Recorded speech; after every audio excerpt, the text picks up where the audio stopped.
Hi, welcome back guys. This is your friend, the What If Guy, back with another fanfiction. This is the second part of What If Betrayed Issei was declared as demon. Now before starting, please give this video a like, and subscribe to the channel if you want more videos like this. Now let's get into the fanfic. With Issei was walking through what was left of one of the corridors of the palace. He was escorting Asylum, Edoritsuo who were terrified by so much death they saw. Issei the pelicans arrived and informed Kira. Understood, said Issei. What's wrong Issei-san? Asked Asylum. We have to hurry. We can cut where the Aldno is, said Edoritsuo. Tell me where miss, said Issei. The next door. They began to advance. Once they reached the door, Issei kicked it and observed some soldiers who as soon as they saw him threw their weapons and raised their hands. Quiet Issei-sama, they are Princess Asylum's most loyal knights and are aware of the rebellion, said Edoritsuo. Issei reluctantly lowered the gun and watched as the soldiers picked up theirs and approached Asylum. Princess Asylum, we await your orders, said a soldier. He's leading us to where my grandfather is, so please follow us, said Asylum. Yes, Princess. Issei only saw a map of the area and realized that they were almost in front of the landing zone, so he separated himself a bit from the group.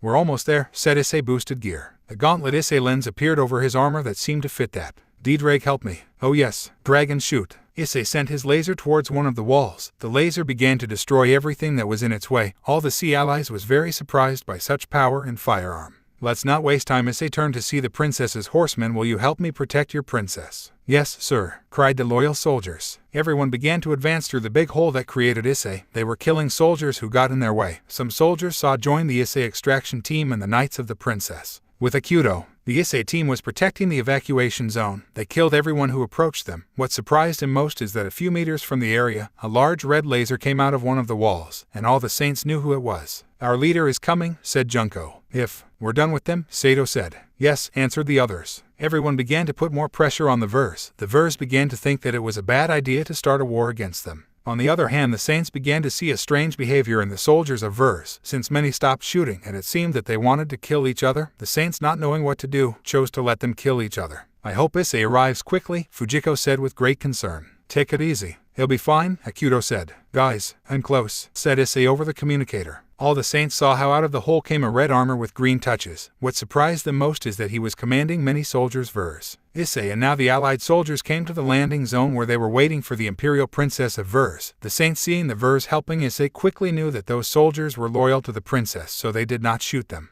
The princess was able to reunite with her grandfather and the knights opened up before them as a sign of clear loyalty. I'm sorry to interrupt ... but it's time to go, said Issei. Where will you take us? Asked the emperor. To my ship. But don't worry, all the saints know about the rebellion, so they will wait for them with help for the wounded, Issei replied. I really thank you, Issei-sama, said the emperor. All the loyal Verses got on the extraction pelicans and were escorted by Johnny to the infinity of Issei. The emperor told the location of the core of Aldno to Issei. Boss, beware, there are still enemies of the rebellion, said Johnny. Yes, a lot of Vers come in coaching the saints as soon as they heard about the rebellion and they're helping us, King said. Understood, we will be alert. It's as soon as we have Aldno we will communicate for evacuation. Blue team out, said Issei by the communicator. Minutes later, Issei and his team went deep into the palace. They ran into many rebels and killed them easily. Oh, but what a hellish journey, said Inaho. Don't even say it, said Junko. After our victory, rest as much as you want, said Akis. And so between complaints and laughter they continued walking to their goal. When they bequeathed, they were surprised to see a statue of something like robots with a large hump and a weird helmet, and in their arms they had something like a blade, a weapon.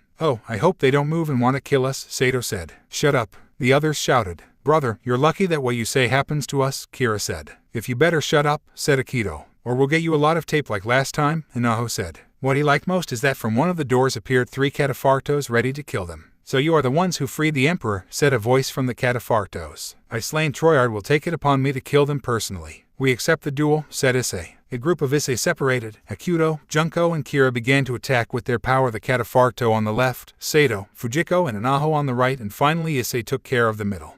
Issei came out at a great speed towards the white catapharto and began to punch him with great power. Aha, human, you will never harm my catapharto, said Slain. Do you think so? Asked Issei with a smile. You're dating harming, Slain said in surprise. And that's not the only thing. Issei raised his left arm. The Issei team managed to join the other 2 cataphartos next to Slain. The Vers could see how from the chest of Issei began to come out a green flash.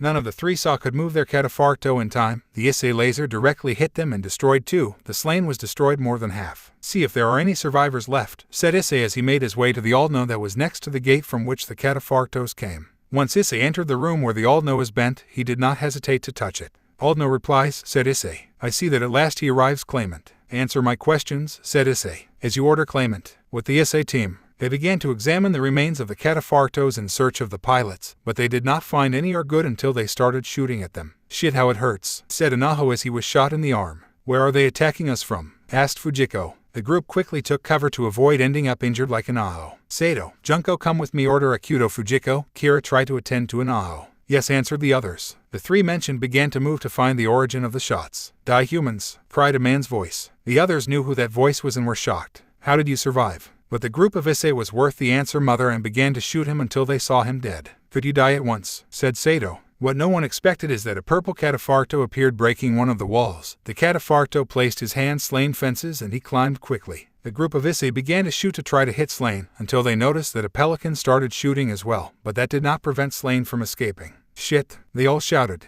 But what alarmed them most is that the statues that looked like rock began to move until they were released, and from those statues appeared robots with purple touches. Everyone prepared for another battle, but the robots do not attack them. On the contrary, some approached the door where Issei came out and helped him load the Aldno. Come there with us, said Issei. The pelican began to descend and the robots put the Aldno in it. The group of Issei climbed very carefully to Anaho. What are those robots? Asked Fujiko. They are my Promethean Knights, replied Issei. The Promethean Knights began to compact and a sphere of light rhodiumed them and disappeared. Where did they go? Surely they are already on board the Infinity, since I ordered them to go there and the Saints of the Infinity Eye were informed so they do not shoot them. Let's go and we finish the mission. Issei and Fujiko climbed with the others to the Pelican. During the trip to the Infinity, the group of Issei told him that Slain survived and escaped in another catafarto that came to help him. So Issei began to seriously think about what area to find and kill him. Infinity Bridge. From the bridge of the Infinity was visible the fleet of the Saints and the few ships of the Orbital Knights that joined them after knowing the plans of Slain. Issei-sama, what do you think? Asked the Emperor of Verse. How to find Slain, replied Issei. What will the loyal Verses plow to you after this? We do not know. It is more I wanted to ask you if we could go to Earth with you, because if we continue on Mars maybe a new rebellion will be born and the Verse will be destroyed.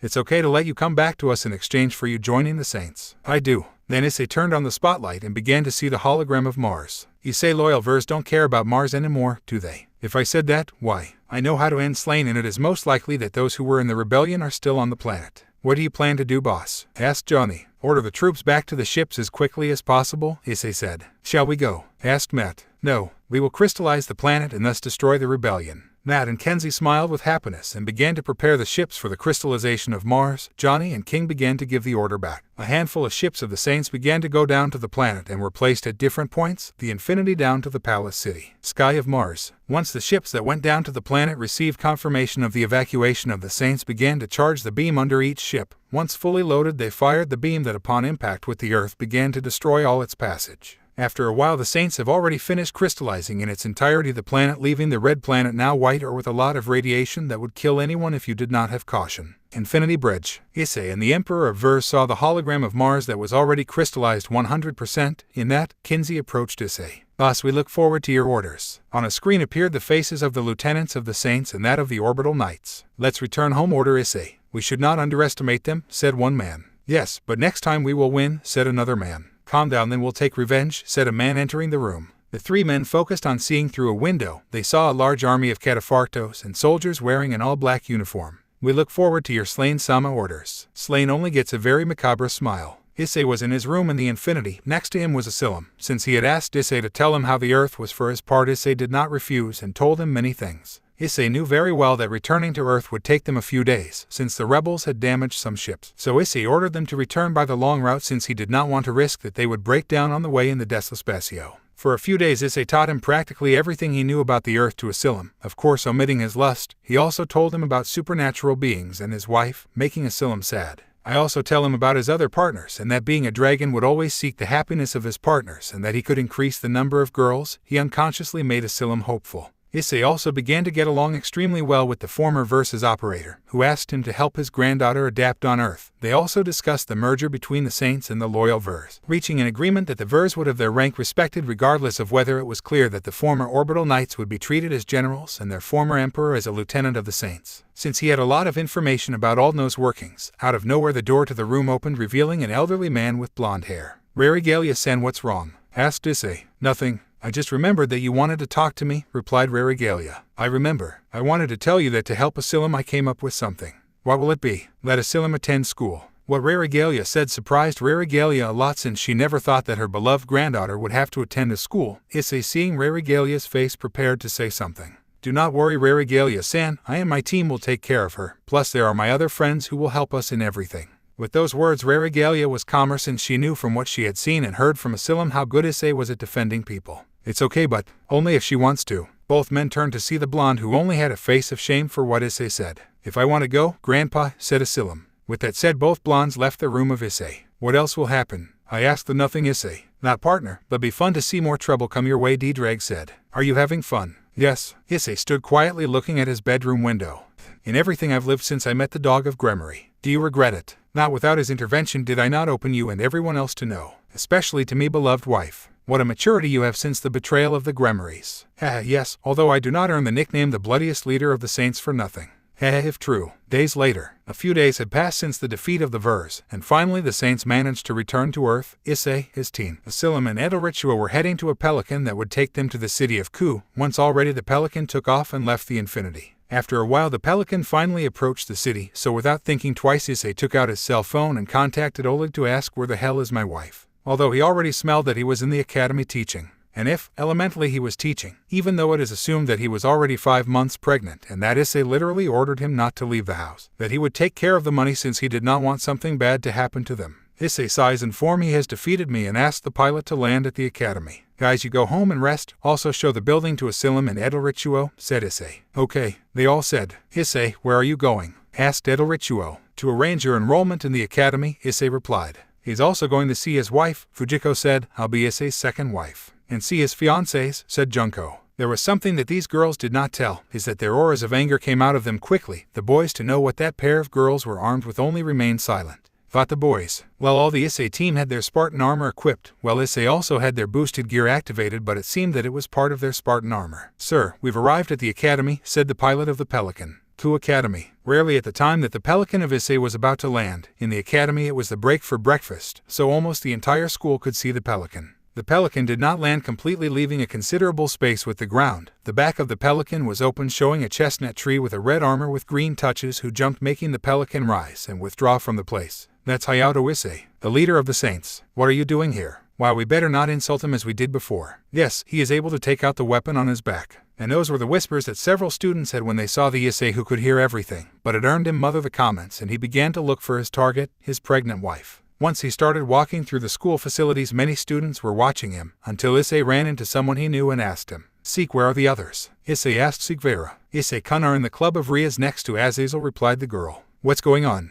The girl could not take it anymore and ran to hug Issei, who without understanding very well reciprocated the hug very lovingly. What do you have, Seek? Was very worried, I answered between sobs. Sorry I made you worry. Out of nowhere Issei felt how Seek took his head and lowered it a little. Since he was higher, she got points and gave a kiss full of love on the lips to Issei. Take Dazif, Vert, she said as she hugged him tighter. Seek, I'm really sorry, but if I didn't go I could kill us all. I know, but Seek was interrupted by a passion-filled kiss from Issei. Come on, the others must be the same, said Issei as he took Seek's hand. Yes, come on. The two began to walk, completely ignoring the looks of the other students who saw them very surprised. Club of the Occult. All the girls of Issei were gathered talking about who knows what with Azazel, when out of nowhere they were silent and surprised by those who were at the door. Hello, said Issei, raising his right hand. Issei, they all shouted. The first to go out into the arms of Issei was obviously Rasues, who shed a sea of tears of happiness that Issei returned. The second her Tiamat, who was rarely present at that meeting. I'm glad to see you girls, but what's wrong? Asked Issei. What happens, Issei, is that Olympus is not very happy about the defeat of the Soul Reapers, replied Azazel.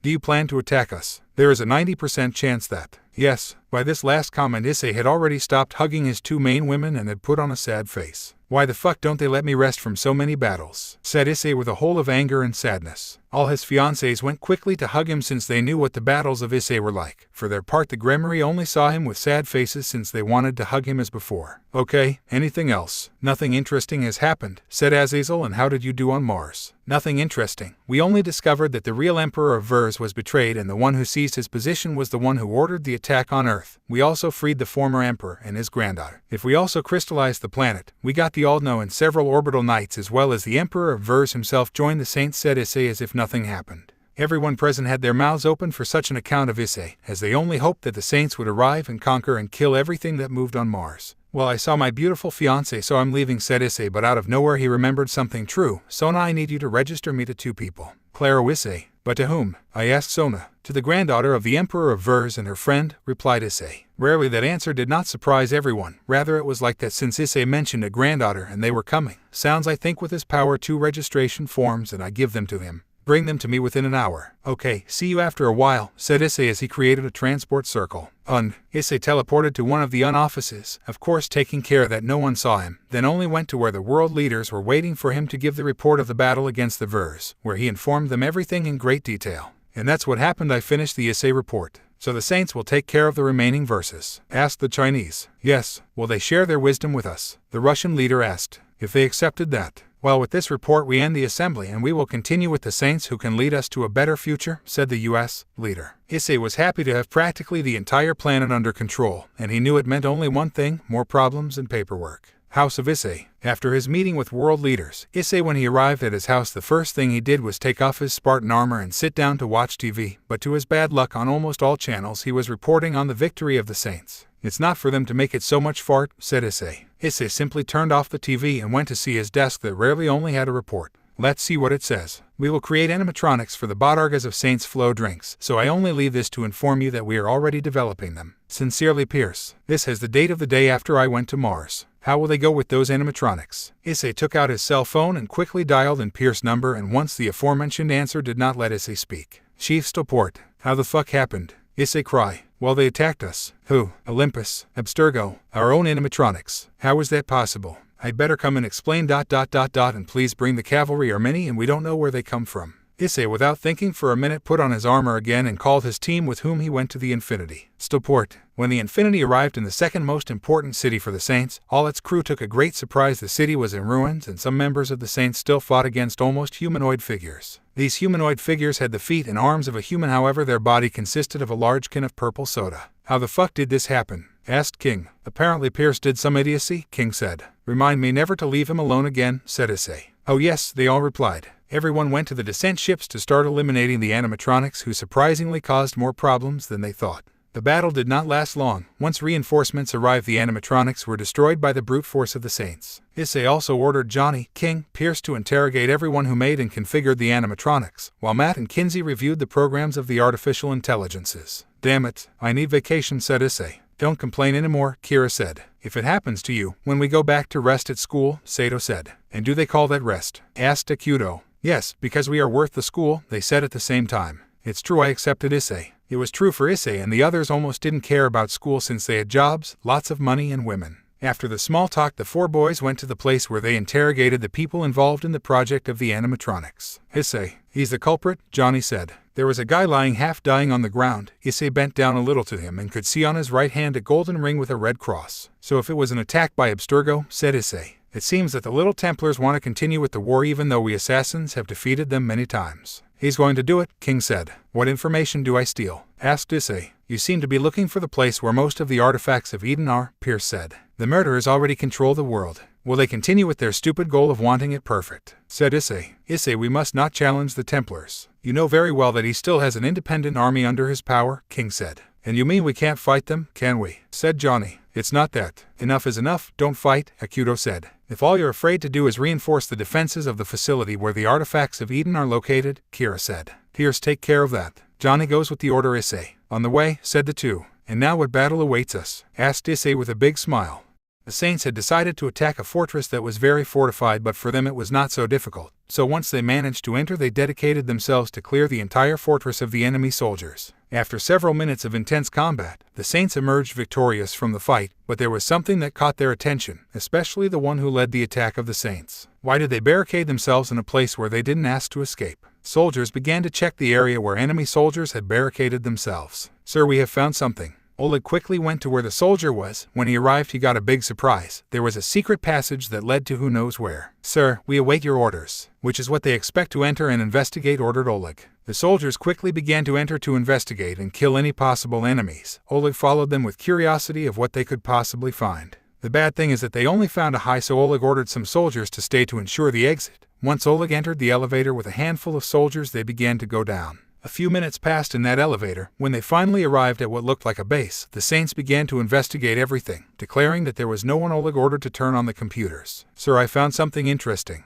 "What was it?" asked Oleg. "I need you to follow me." Oleg followed the soldier to a wall that had two logos well known to all the Saints. Oleg felt his blood start to burn as he remembered something. "It's not just the Templars who control this place," said Oleg, who put his hand on the other logo. "If not that the Grimoire support them. I have to inform Issei." Oleg ordered to download everything that was on the computers. After an hour of downloading files, the Saints withdrew from that fortress, of course not before reducing it to shit. With Issei, it was morning on Saturday, so Issei did not worry about getting up early to go to school. When he woke up, he got a big surprise. In his bed were Rasues on his right, using the arm of Issei as a pillow. On his left was Tiamat, and used the arm of Issei as a pillow. A little further down, exactly at stomach height, was Gabriel on his right, and Sigvera. "Oh, I didn't wake up surrounded by so many women," said Issei. Issei remembered how he used to wake up surrounded by the women of Grimoire, then felt all the hatred he had for Grimoire. "I would like to exterminate them." After saying that, Issei felt like the girls began to wake up. "Good morning," said Issei. "Good morning," answered the four girls. Quickly and in order, they gave Issei the good morning kiss. Their way of doing it was Rasues, Tiamat, Gabriel, and finally Sigvera. After that, they quickly changed their pajamas to casual clothes and went downstairs for breakfast.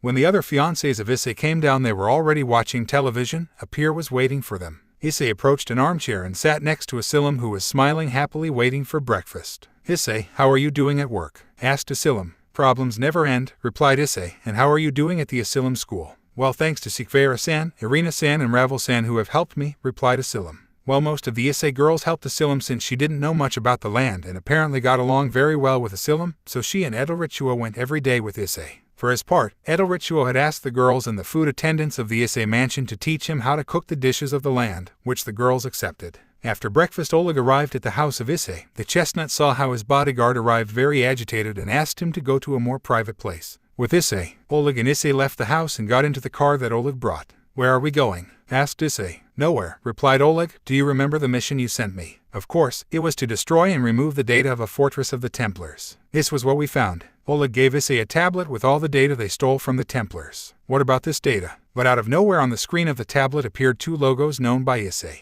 "No way. In the information we stole, it said that thanks to the help of the demonic clan Grimoire we have advanced in our investigations," Oleg said. "Take me back to the house," said Issei. "Mansion of Issei. Rias," shouted Issei. "What's wrong?" she asked, laughing in surprise. "I need to see your brother," said Issei in a cold tone. "Gabriel, go for Michael. Rose, go for Odin." "Okay," said the above-mentioned women. All the entourage of Rias could see how Issei had a face of fury that even he could not control. Out of nowhere the group of Issei arrived, but what surprised everyone present is that they had equipped their Spartan armors. "Seraph, come with me," said Issei. Of course, an hour later, the leaders of the allied fractions had arrived at the meeting room at the base of the Saints. They were all confused because Issei wanted to see them. Once Issei entered with Seraphal and his armed group, everyone fell silent. "I have gathered all of you for a reason," said Issei. "I want the leader of the angels, the leader of the fallen, and the leader of Asgard to be aware of this." "What do we have to find out about Issei-kun?" asked Michael. Of this, on the screen began to appear plans of attack towards the Saints. The attackers were obviously the Templars, but everyone was surprised to see the symbol of Grimoire. "Do I want answers, Sirzech?" shouted furious Issei. "I don't know anything about that," replied Sirzech. Everyone present was surprised by the pictures they had just seen and by the tone of Issei. "Sirzech, this can be considered a declaration of war against the Saints," said Odin.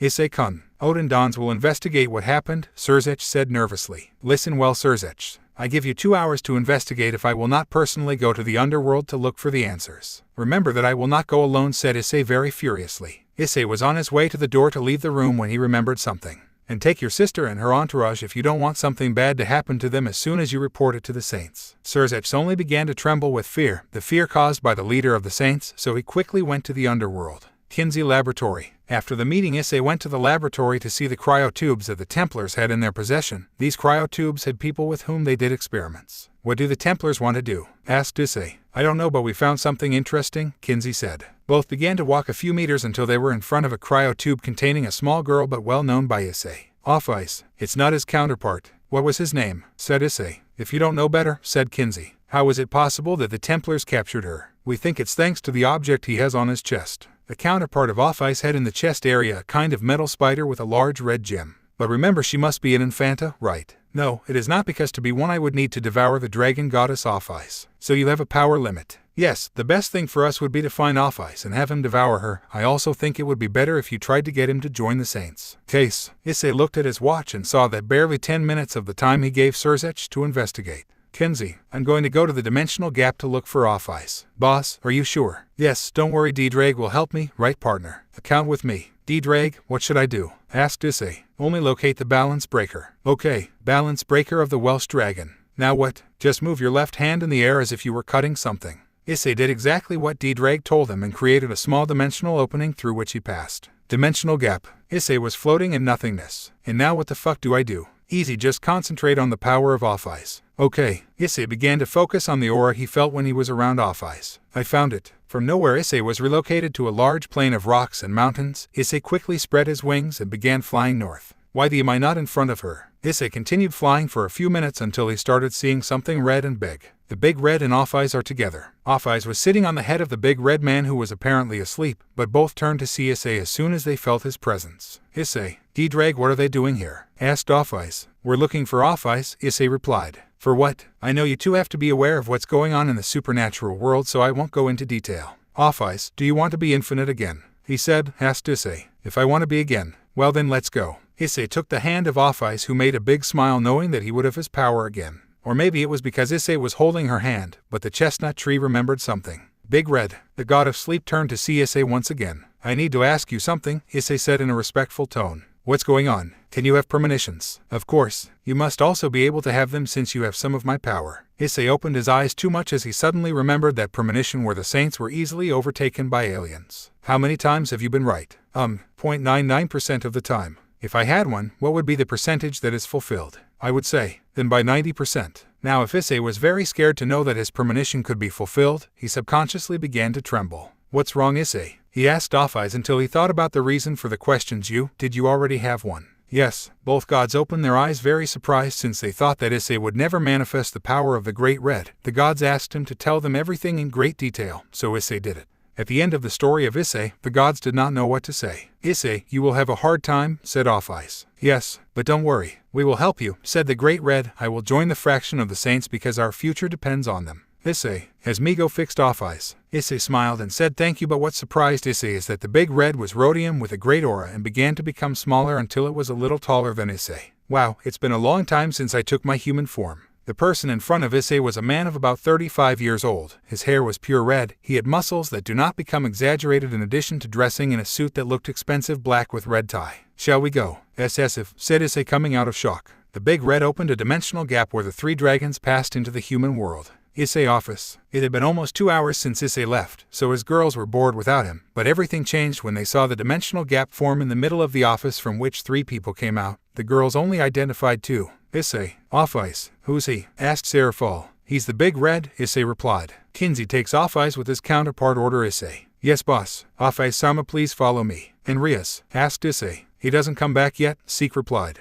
Issei took out his cell phone and dialed the number. Johnny prepares the fleet of the Promethean Knights. Issei hung up his phone as he invited the Big Red, who was a little surprised to be at the base of the Saints, to sit down. A few minutes passed and Issei was informed that the fleet was ready to leave at any moment, when the Gremory symbol appeared in front of him as it was a holographic call. Lord Gremory, do you already have the answer? See, Issei-kun. We Gremory declare war on the Saints again. It seems that Issei's wish came true, to exterminate the Gremory. The seal of Gremory disappeared and Issei could see the surprised faces of his fiancés. Inform Michael, Gabriel said. I will inform my father, Sona said. Me too, said Ravel. And I, said Seek. Rose to inform Ella Odin, said Issei. Yes, my love. Issei began to walk to the window to see the great fleet of the Promethean Knights, who were more ruthless than the Saints themselves. This force represented 10% of the total fleet of the Saints, and the promised ships were not 10 or 20. There were thousands of ships that, if combined with that of the Saints plus that of the former orbital knights, would be millions of ships and soldiers. The extermination of the Gremorys has begun, said Issei with a sadistic face. Aldno had learned that Issei would use the Promethean Knights in his fight against Gremory, so he wanted to give Issei a recommendation. Aldno said, which one? I could manufacture a composer for you to turn enemy demons into Prometheans. How? With the help of the composer you can make any life form on the earth be composed on a cybernetic level and can be introduced to a promise and serve you. In short, I can make the Gremorys obey me. Very well, do it, said Issei. How long will it take? 1 day. It's okay as long as I play a little with the Gremory. Issei withdrew from the room to observe in the sky the great Promethean fleet that was preparing to depart as soon as Issei gave the order. Council of the Saints. The lieutenants of Issei were gathered waiting for their leader to start with the strategy against the Gremmery, when all of them least expected it. Issei entered with a big smile. You seem to plan something, King said. Yes, Aldno just informed me something, Issei replied. We'll leave that for later, Akuto said. Well, let's begin, said Issei. On the table appeared a hologram of the Gremmery territory in the underworld. This hologram also said exactly the current positions of the entire Gremmery army, as well as their weaponry. It's a good thing we left a couple of hammers of dawn in the underworld, said Issei. I told you it would be a good idea, Inaho said. Leaving that behind, Gremmery's army improved all their defenses as well as got better net weapon, Kinsey said. These weapons are exactly like the ones Abstergo uses. We've also identified their main army in Gremmery territory, Matt said. So they reinforced the defenses with the help of the Templars. Asked Issei, anything else? Yes, it seems that they are waiting for the main army of the Saints, as happened last time, Kira said. You will be very surprised to learn that it will be the Prometheans who will attack you, Fujiko said. Yes, but we must also take advantage of the fact that the main army of Abstergo will be occupied. We must attack them in the human world, said Junko. Issei is right about that, so we will wipe out 2 of our enemies, said Oleg. Okay, what do you think if we do this? The Saints attack Abstergo worldwide and will be led by King and Oleg, said Issei, while me and Johnny take care of the Gremmery. Understood, everyone replied. Armory. Issei put on his Spartan armor and began to remember everything he had experienced since laughing changed it for another. So I went back to the beginning, said Issei. Issei remembered very well his crushing victory against the Gremmery long ago. As I wish my girls were here before my departure. The Issei girls had not yet returned from reporting the Gremmery's declaration of war to their respective leaders. Boss, we're ready, Johnny said with his Spartan armor ready. Issei took his helmet and put it on. He began to walk next to Johnny through a large corridor that out of nowhere weapons began to appear from the walls. Issei and Johnny took an assault rifle. I'd ask Issei. Of course, if partner, let's get rid of the stupid Gemmeries, replied D-Drag. Of course. Issei was going down an elevator. Once it opened the doors he saw how his soldiers dismissed him with a typical military salute. To battle Saints warriors, shout Issei. E-E-H-H-H, the soldiers shouted as they raised their fists to the sky. Issei, Johnny, Inaho and Akuto boarded the pelican that would take them to their battleship. Gremmery. Surzech was seated on a throne in Gremmery Castle. Next to him was his father, Lord Gremmery. Both wore military armor with the logo of the Gremmery. Why did you declare war? Asked Vinalana. Why did we feel like it? Replied Lord Gremmery. What the hell happened to them? Asked Grafia. We are not the same. We just opened our eyes and realized that we can defeat the Saints, replied Surzech. Grafia, Venelana, Riaz and their entourage were chained to what appeared to be crosses, the chains preventing them from using their power against the 2 older men of Gremmery. Father, brother, if they do that, Issei will hate me again more than he already does, Riaz said with tears and fury. Shut up, said Lord Gremmery. Guards, take them to the pumpkin next to the servitude, ordered Surzech. The media is in place and secured, said one soldier. Today we will convey to all factions the defeat of the Saints, said Lord Gremmery. With Issei was on the bridge of his beloved ship, the Infinity. They were in the deathly space to enter the underworld faster and try to take the Gremmery by surprise. Issei, we have arrived, said Inaho.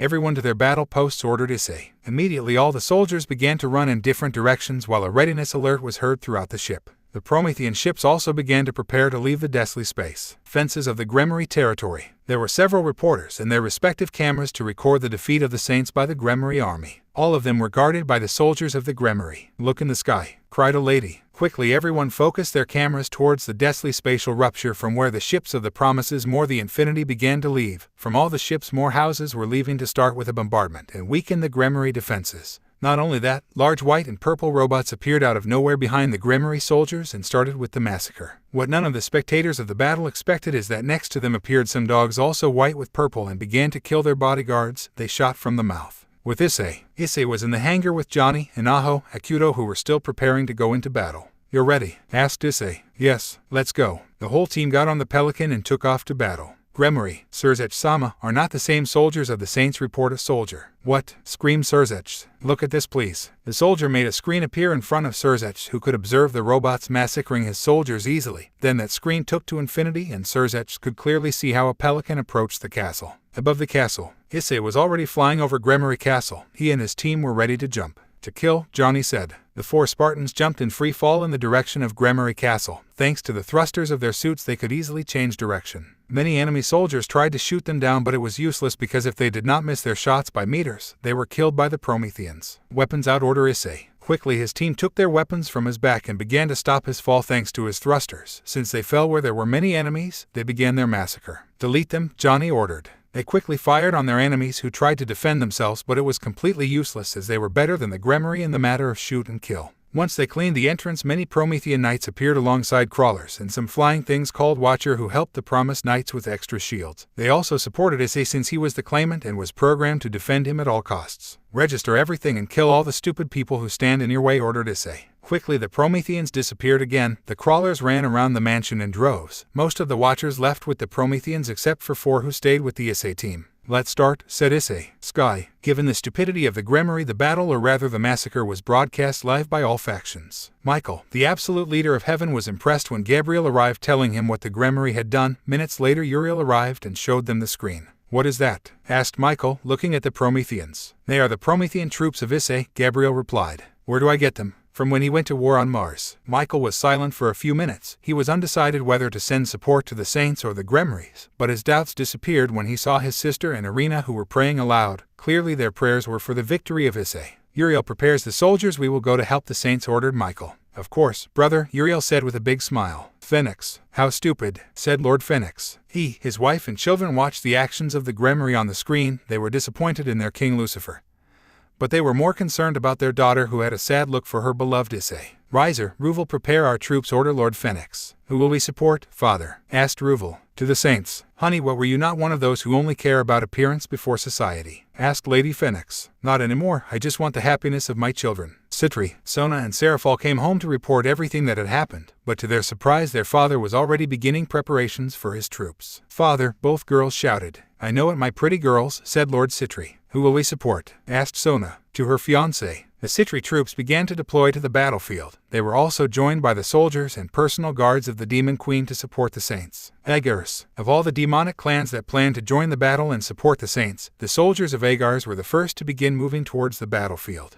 We'll just get there. Get ready, ordered Lord Agars. Yes, sir. Just wait for me, my Issei-kun, and Mirthus by your side in battle, thought Seek. Gregory. The fallen angels were very surprised to see the transmission of the war that took place in the Gremmery territory. They, like many of the demonic clans, plotted to help the Saints, so they quickly began to mobilize their troops and even released Cockabeel from his prison. They told him the situation and he accepted quickly since he would be in a war again, since this was the most Decima. Also Azazel contacted Vali and his team to ask for support and they accepted. Asgard. Like the fallen, the Asgardians quickly began preparations to mobilize their armies. Even the god Thor agreed to go and support the attack of the Saints. Odin would also be present at the war and ensure the victory of the Saints. Dragons. Aphais and the Big Red had gone to the territory of the dragons in the underworld. Once they told the situation to Tannen, he called the leaders of each tribe to inform them. Rarely all of them agreed to go to help the Saints, since they stopped being human and became dragons. So for the dragons, the Saints were brothers, and they all said among the dragons, we support each other, so let's help the Saints. With Issei and his team were already getting closer and closer to the heart of the enemy, but they stopped in their tracks when many magic circles appeared in front of them. Without a single second of hesitation, they pointed their weapons towards the circles. Luckily for the others, the magic circles were communion. All magic circles belonged to the person who supported Issei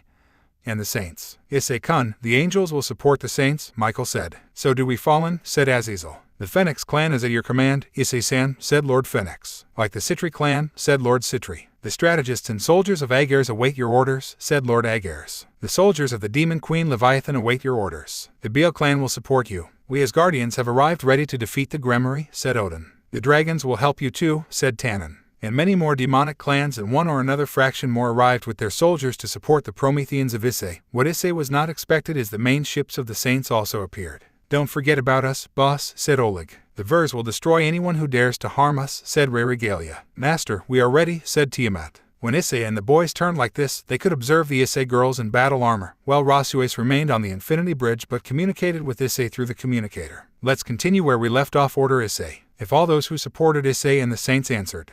The army of the Saints along with their new battle companions continued their attack on the Gremmery defenses, who did not bow to the number of enemies in front of them. Not having Issei or Johnny commanding the main army, the other lieutenants left Roswis in charge of the army. Of course she was in the Infinity giving orders left and right. Battlefield. On the battlefield, more precisely below the Saint ships, were thousands of soldiers fighting and massacring the Gremmery. Finish them off, order Roswis. Yes, ma'am. The Saints and Vers soldiers emptied their cartridges into the Gremmery, who were not far behind, and returned fire. Damn the time the Templars gave you human weaponry, said Pierce. Pierce had joined the fight as leader of the most important battalions of the Saints. Of course he had his Spartan armor on. Advance. The Saints began to advance, causing the Gremmery to slowly retreat. Of course, many did not succeed and were killed by the Saints. No matter what weaponry they have, they still die with or without it, King said. Yes, but you have it easy when piloting a cataphracto. Indeed, several cataphractos attacked the Gremmery, and they launched their demonic power or missiles trying to stop them, but it was impossible. Pierce stops complaining and gets to work, Kinsey said.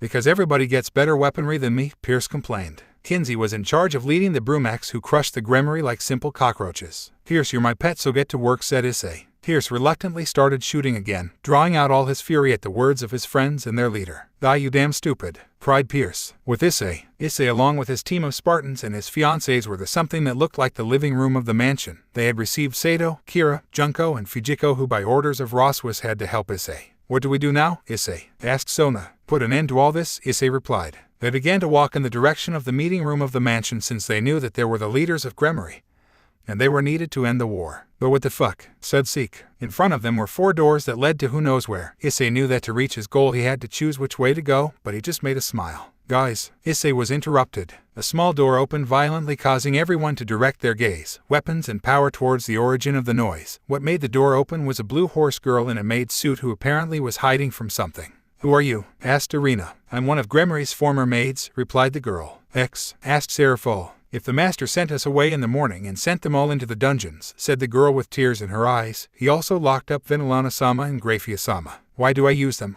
Asked Revel. I don't know. Change of plans, said Issei. What are you planning, Issei? Asked Gabriel. Girls fence and free the servitude of Gremmery, said Issei, surprising the girls' boys with me. Yes, sir, replied the boys. Master, why will you help Gremmery's servitude? Asked Tiamat. They may have information and maybe I'll hire them, Issei replied. Can you take them to the dungeons? Yes, replied the girl. Follow me. Reluctantly, the girls followed the maid through one of the doors to the dungeons. They had their goal, and till to see Issei smile at them they would fulfill it no matter what. How shall we act? Asked Johnny. Issei remained silent for a few moments to try to form a different plan than the one he already had a few minutes ago. Johnny, Akuto goes to the right, ordered Issei. So we split into teams. Asked Unaho. Yes, replied Issei, you to Kira on the left. Sure, Kira said. I see it's going to be more exciting, Johnny said. Sato with Migo in the center. They all started walking towards their respective doors, and as Issei had said, they all kicked down the doors and pointed their guns towards the front. Guys, Issei said, and everyone immediately let out a little laugh. Good house. Everyone wished each other luck. And Fenty, Roswas was at the firing controls of one of the many cannons that her husband's mega ship had. She fired at every Gremmery that was put in her sights. Aha, this is for betraying my husband, Roswas said. Roswas did not stop pressing the fire button. As she could not go to the side of Issei because of her pregnancy, she decided to take out her frustration by shooting at a distance. Ito, Roswas, you don't think it's too much? Matt said. They don't deserve this and more. But the boss wouldn't like to see you like this. Roswas was quiet for a minute as she knew that Issei would have liked to see her unleash an epic massacre and not just shooting games. Truth. Activate the Hammer of Dawn and give me your total control. With the girls, they were going down an endless staircase until they finally managed to finish descending them and were surprised to see what was in front of their eyes. What kind of game is this? Asked Junko. What she saw was that in the gourds was all the Gremmery servitude, but at the center of it all were Venelana, Grafia, and Aquino chained to something like a cross. Sona did not hesitate more than a minute and ran out to free Venelana, who seemed to be very beaten. Auntie, what happened to them?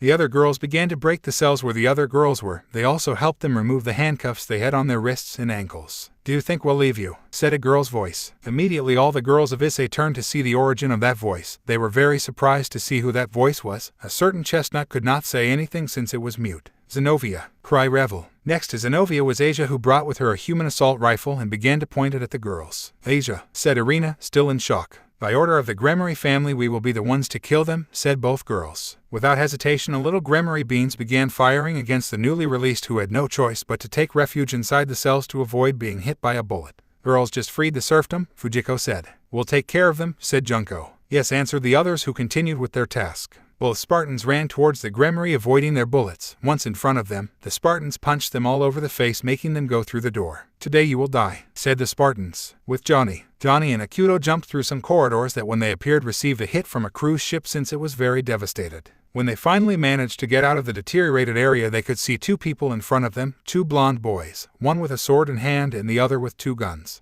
They, said Akuto. We were waiting for Issei-senpai, said Gaspar. I'm sorry, but we're not him, Johnny said. We know you are Issei's lapdogs, Kiba said. If prior notice to some strange movement, Gaspar began to shoot against the 2 Spartans, who took cover on the walls of the door. I'll take care of the pretty boy and you take care of the girl, Johnny said. Well, replied Akuto. Johnny put away his weapon and took out a laser sword with which he tore his enemies to pieces. Akuto just took a deep breath and placed his finger on the trigger. No, Akuto was the first to shoot, making Gaspar have to take cover. Johnny came out at full speed towards Kiba, who could barely block the attack. You see that messing with us was a big mistake, Johnny said. Kiba only tried to hit Johnny with his sword. What Johnny noticed is that this way of fighting Kiba was totally clumsy, and since he trained him a little, he knew perfectly well what kind of technique Kiba used. Thought Johnny. Akuto kept pressuring Gaspar, who apparently never went through his mess, to use his sacred art against the two Spartans. Akuto, to be more veils than Gaspar, Logo get next to him, giving him a butt with his weapon, making this shut to the ground, hitting his head. Until you never, idiot, said Akuto. Akuto brought his assault rifle to the head of the little girl, and with a cold heart he pulled the trigger, causing a bullet to pierce the head of the Gremry, killing him quickly and painlessly. A cry of pain was heard. Hearing the scream coming from across the battlefield, Akuto could see how Johnny had cut off the arms of Kiba, who was kneeling in front of Johnny. Your life ends now, Johnny said. Johnny placed his laser sword on Kiba's neck. With a rough flick of the wrist, he cut off Kiba's head and placed a grenade on his body, causing it to explode into thousands of pieces. I'm done quickly, said Johnny. If only they were in this room. It means we have to keep looking for the leaders of Gremry, Akuto said. Come on, Johnny said, walking the way they came in. With Kira and Anaho met someone they didn't expect to be put in their way. What are you waiting for to attack senpais? Asked Kaneko. If they're saints, aren't they? Said Lord Gremry. The two Spartans, being the tactical type, were making their strategy for their attack that would kill both Gremry without so much effort.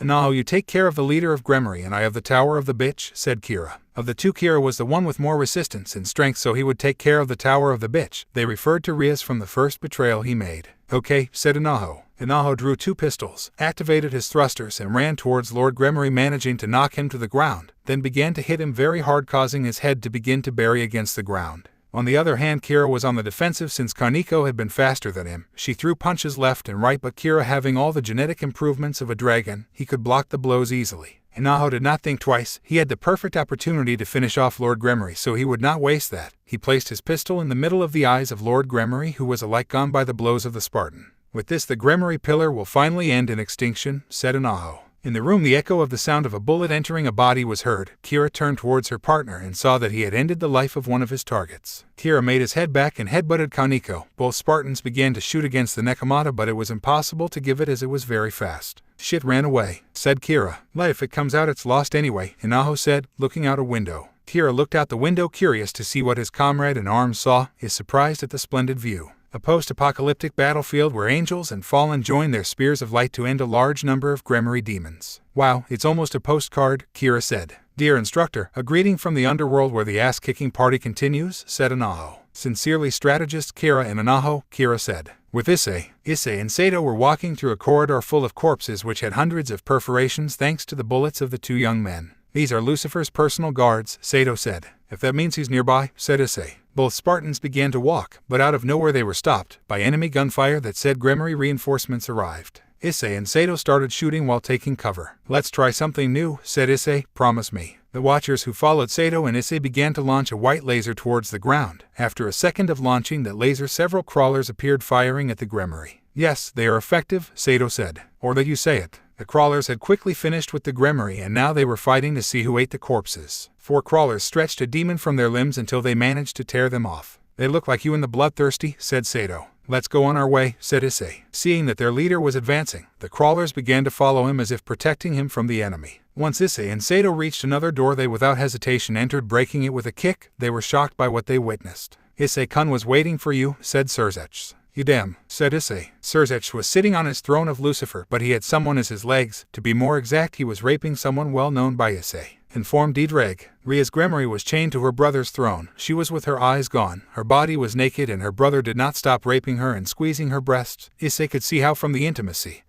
And the member of Serzech's blood came out. I'll kill you, Issei said with much fury in his words. Several Promethean ships were protecting something that was being mounted on another ship that would transport it to the underworld to help Issei with the Gremry. Aldno had been making the composer which allowed to compose the soul of a living being on a cybernetic level and then introduce his soul into a knight Prometheus in the service of Issei. Aldno had also convinced Issei to use it against the Gremry to ensure the Saints' victory. He also warned him that once the composer was shot, all Saints and allied troops should withdraw in advance from the battle capo to prevent them from being composed as well. With Issei continued to view Serzech with rage and pure hatred, while Serzech seemed calm as usual. Why did you do that with Rias? Asked Issei with clear fury. Because I wanted it, replied Surzech. Surzech had already risen from his throne and his pants had risen. Issei and Sato were ready to kill him. Issei, let's finish with him, said Sato. Yes, Issei, don't tell me that you still felt anything for Rias. Surzech had a face of total psychopath. That look was of someone who allowed himself to be corrupted by power. But what object had the power to corrupt the mind of Surzech? Lucifer. Issei thought that he had been in contact with a fruit of Eden that the Templars had, but then remembered that being a sacred object the demons could not take it.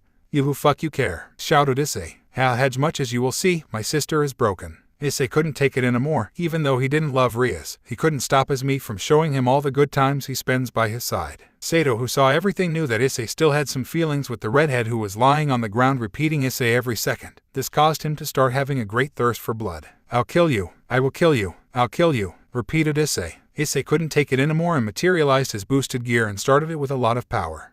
The great torrent of energy managed to hit Surzech, making him crash against the wall. The crawlers, seeing what Issei did, they began to shoot against the redhead. Surzech, seeing himself at a disadvantage, opted to fly out the window, but seeing that several Saint ships could hit him, decided to go down to the ground, making the crawlers go out in pursuit. Issei, Sato said when he saw his friend. Issei was slowly approaching Rias. Although the Spartan helmet did not show Issei's face, Sato knew well that he was crying. Issei retired to the helmet and placed it on the ground. The tome to laughs and lifted her a little, making her see it. He could see how his eyes did not have any light. Issei, Issei, Issei, said Rias. Issei embraced Rias' body with much love. He began to caress her head. I'm sorry, Rias, said Issei. Partner, said Diedrag. Thanks to you I am in this world, said Issei. You saved me from Rainer. Issei, every minute her voice broke and he hugged her tighter. Even though I promised you that I would protect you. Issei was beyond furious about what Surzech did to Rias. You told me it was our destiny to be together. Issei took his pistol from its holster and placed it on Ria's heads. Maybe in this life we could not be together. Issei recalled how Kaido ruined his entire relationship with Rias. I promise you that in our next life it will be. Issei finally pulled the trigger of his pistol, causing a bullet to cleanly pierce Ria's skull, killing her instantly. Issei left the body of Rias very carefully on the ground, took his helmet and put it on. Issei, what do you start doing? Asked Sato. Boost. It was heard how Diedrag gave power to Issei. Sato understood the hint and began to follow Issei. Let's go for that bastard. With Junko and Fujiko, both Spartans were still fighting against the Bishop and Knight of Gremory, having a clear fight with them. Why don't they die? Zenobia screamed. The master won't like it if we fail, Asia said. The Spartans, on the other hand, did not seem as tired as the Gremory, who could hardly breathe anymore. Junko faced Zenobia and Fujiko to Asia. I think it's time for us to finish, Fujiko said. Of course we have to meet with Issei quickly, said Junko. Junko took out a lightsaber and began to run in the direction of Zenobia, which was waiting for the attack. Junko and his watcher began to head towards Asia, who shot madly and desperately. I've got you, said Junko as he stopped Zenovia's attack. Junko, without thinking twice, cut Durandal in two, then cut off Zenovia's right arm. She took out her pistol and placed it in the middle of her opponent's eyes and simply shot. Asia watched the lifeless body of Zenobia fall to the cold ground. She deconcentrated on her opponent and gave him the perfect opportunity to kill her. Goodbye, dwarf, said Fujiko. Fujiko cast a fire spell, causing Asia to start screaming in agony, then placed his shotgun on the blonde's head, shooting clothes burning, causing thousands of pieces to shoot out to different sides of the room. Let's go back to the others, said Junko. If I'm tired, Fujiko said. They began to leave the room where their battle against the Gremory was. Once they arrived with the others, they were surprised to see a person. Are you the Queen of Rias? Asked Junko. Yes, answered Akino. Girls, apparently the Gremory leaders were corrupted by something, Sona said. If they already told us everything they knew, Ravel said. The two Spartans voted to see the two wives of the leaders of Gremory, seeing how they were sad, and they looked at a small redhead who appeared was unconscious. And that child, said Fujiko. He was locked in the cell, Tiamat said. He's the son of the Demon King, Seek said. This is Gremory. Why did the leaders of Gremory start the war? I don't know, replied Venelana. I only know that my son placed a powerful control spell all over my daughter's entourage. Junko and Fujiko thought about how they were attacked by the two pieces of Rias and how they were killed. Boy, have you met Rias Gremory's entourage? Asked Fujiko about the statement. She put her communicator so that all those who were in the dungeons of the Gremory Palace could hear it. Yes, Inaho and I ran into Lord Gremory in the Tower of Rias Gremory, said Kira. And what happened? We confronted and killed the leader Gremory. The tower escaped us. We're hunting her at the moment. Understood. The Issei girls saw how Venelana did not shed tears for her recently murdered husband. Apparently they no longer had a stable relationship for a long time. Johnny and I faced the blonde bishop and knight. And if before you ask we kill them, said Akuto. Issei, Sato. Issei and I ran into Rias and Surzech. Rias died. Those last words made it sound. Venelana, Grafia and the servitude of Gremory began to cry without intentions of stopping for a long time. You'd better see it. We are hunting Surzech. Sato sent the video that was recorded, making Fujiko transmit it. All were shocked to see what was recorded by both men who at this time hunted Surzech's Gremory. It can't be, said Grafia and Venelana. Issei says to order an evacuation. It seems that he actually used the composer. Irina quickly used the communicator for the Infinity to send evacuation movies. With Issei, it was already in his balanced breaker state and already knew which direction Surzechs were going. What's wrong, Diedrag? Apparently you are in a state of rage in which you can use my true power. True. Yes, the one he had before being sealed. If you release the Juggernaut drive you will have plenty of power to kill the Lucifer. Understood. Issei knew that he had moved away from the area where the war was taking place, so he did not hesitate to contact his final weapon. Aldno, if you shoot the composer would it affect me? Not claimant, neither you nor the guy you're hunting, let alone the Promethean troops. When Issei speaks, I order the Saints and their allies to withdraw from the vicinity of Gremory Palace. Yes, sir, multiple voices were heard by the communicator. Issei, what plans? Asked Hazazel. Use a new weapon, only it does not differentiate between allies and enemies. Then if we stay, will he kill us? Asked Michael. That weapon only affects the organics. My Prometheans are not, so they will cover the withdrawal of all our armies. Understood. Issei made eye contact with his target, whom he planned to kill as slowly and painfully as he could. The shot of Issei managed to hit Surzech in the back, causing him to crash into the ground. Issei landed a few meters in front of the.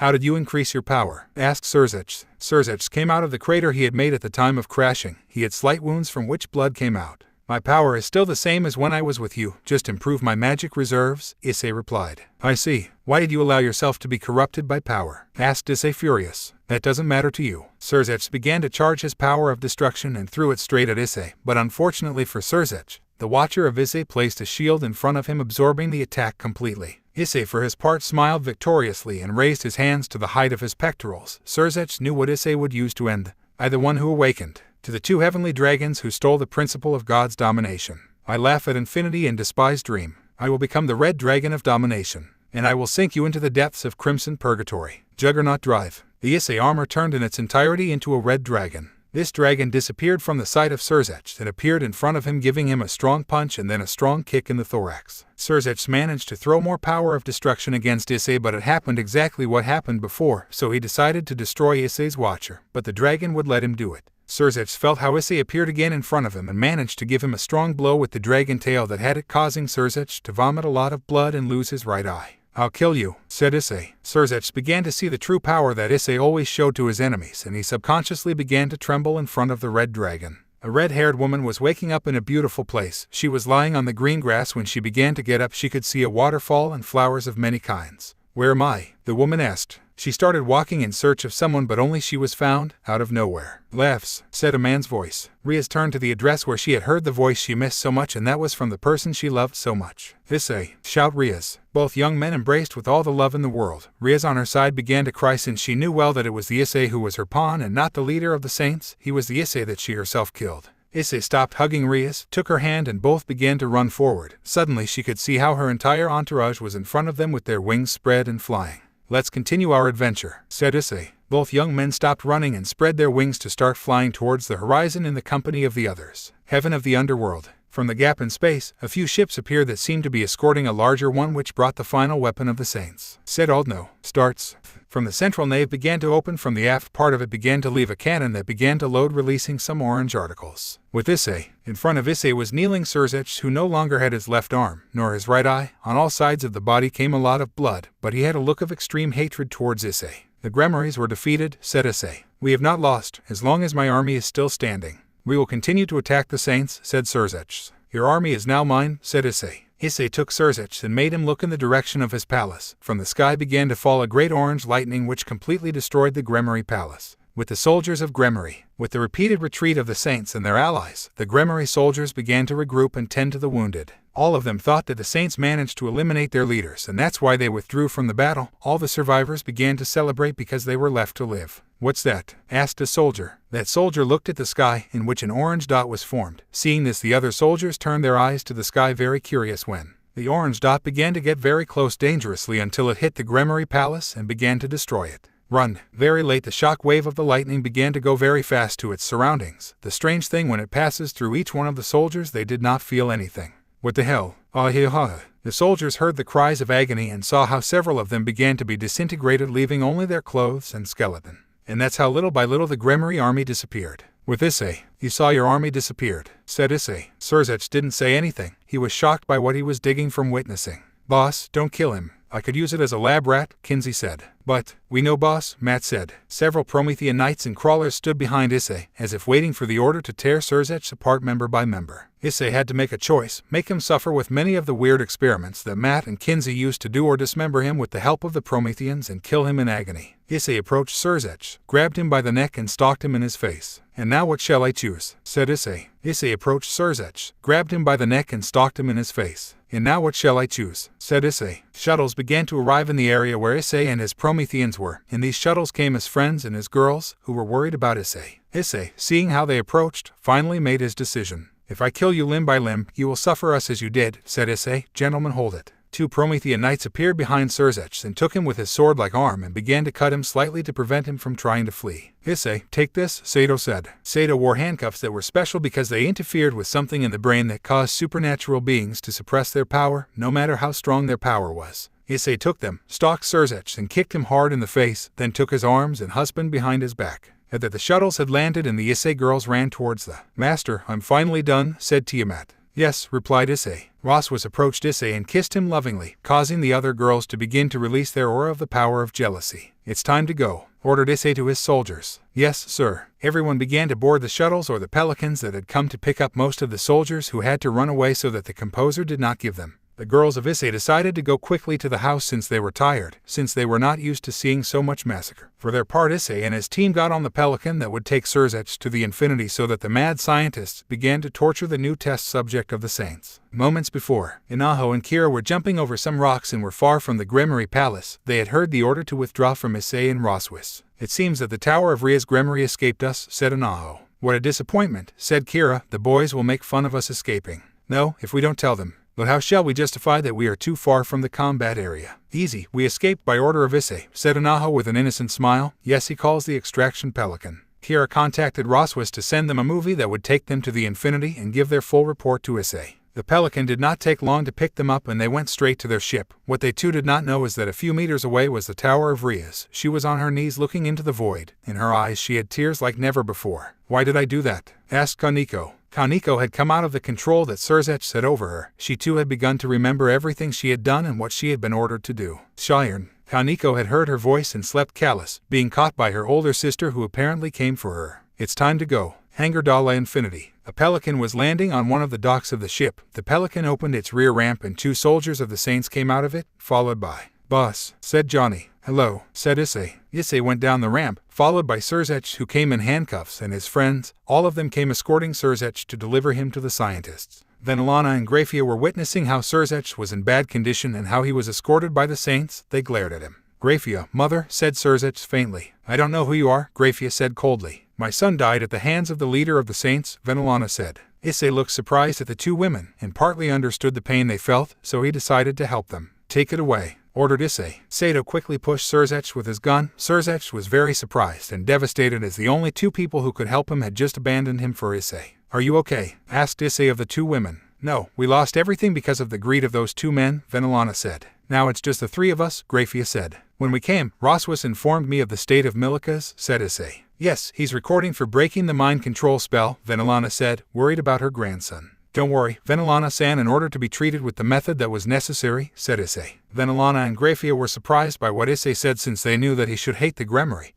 And they being part of the newly extinct pillar, Issei's attitude should be different with them. Why are you helping us, Issei-san? Asked Grafia. He is a child and is not to blame for his father's decisions. But he's a Gremory, said Venelana. Even so, he is innocent of everything his father did. The two former Gremory began to understand that Issei did not hate for the sake of hating people, but that he hated only the one who needs to be hated. Thank you so much, Issei-san, said both women. There is no need for Issei, said Issei. Do you try to control your own son? Yes, but he somehow managed to break the spell and tried to fight his father, Grafia said. Surzech defeated him and left him in terrible condition. Then I leave him in the dungeon with us, said Venelana. And what about Aquino? Asked Issei. With her it was the same. Understood. The Saint soldier said something to Issei, and he smiled. Send to prepare rooms for you. If you need to go to the infirmary, tell him, pointing to the soldier, to take you because you do not know the way, said Issei smiling. The two women were grateful to Issei, as he was going to heal their grandson, son with the resources of the Saints. He had also given them a place to stay momentarily without asking for anything in return. If you'll excuse me, I still have problems to solve, Issei said. Issei started walking to where King was, who had a tablet in his hand, and handed it to Issei. Later, House of Issei. Issei had received a household item from Irina and Seek. Apparently they wanted to see him as soon as he got home. As soon as he arrived, quickly he went to Seek's room, but opening the door was a big surprise. Both Irina and Seek were only in their underwear. They were also in the special room to prevent Gabriel and Irina from falling. "Welcome, Issei-kun," they both said. Issei was surprised and edited to see his two women in front of him, wanting to provoke him into having his typical fits of lust. "Girls," said Issei. Irina approached and took Issei's right hand. On her side I took the left, and they began to pull him towards the bed. "So do we," said Irina. "We want to be taken by you," termed Seek. Irina was the first to take Issei and kiss him passionately. Their kiss hard until they both were short of breath, and when they separated there was a slight thread of saliva connecting their mouths. Seek was next, but her kiss was charged with extreme lust, even greater than that of Issei. Both girls pushed Issei, making him shut up in bed. At an incredible speed, both girls completely removed the clothes to Issei, who in turn removed the few clothes they had, leaving the three totally naked.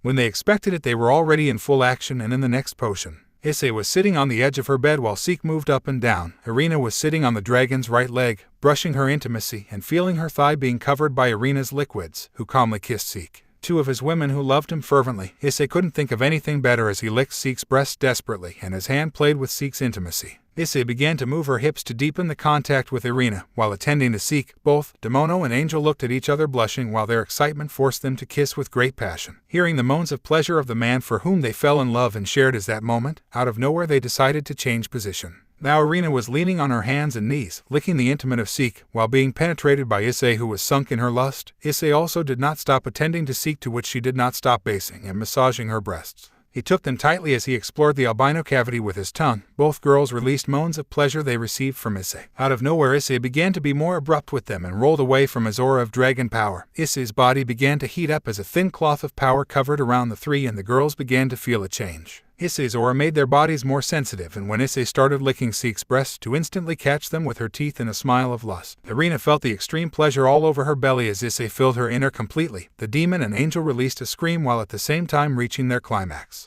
Issei felt when Irina's walls squeezed him very pleasantly and instinctively began to move with greater speed, causing Irina to let out a large number of moans. Seek also began to moan when Issei was thrown under her privacy. Issei managed to assault Seek with his tongue while continuing to ram Irina, who could only rest her hands on Issei's chest to try to stay upright. Both girls looked at each other blushing, while they brought their faces closer to be able to kiss again and let their tongues play with their bell. But in an act of extreme lust, their hands were placed on the breasts of the other, massaging them with impudence and pronouncing their nipples to excite each other. Irina could not resist much more and ended up with a cry of pleasure to be lying on the bed in an attempt to catch her breath, which took advantage Issei to be able to ram Seek. "Kkk. Issei-kun," moaned Seek, "I missed you so much." "Me too," said Issei without slowing down. "I can't live without you because I love you and you are my light." Seek was happy to hear the words that Issei said, so she could not do anything but connect her mouth with her beloved Issei. She also concentrated on trying to tighten the muscles of her intimacy, extracting a moan of pleasure from Issei. Irina watched as her beloved Issei placed Seek upside down to continue introductions in her, making Mira moan more than before. "Seek," Irina said as she opened her legs and flexed them slightly in front of both of them. To leave her intimacy in front of the demon, you have to excite me too.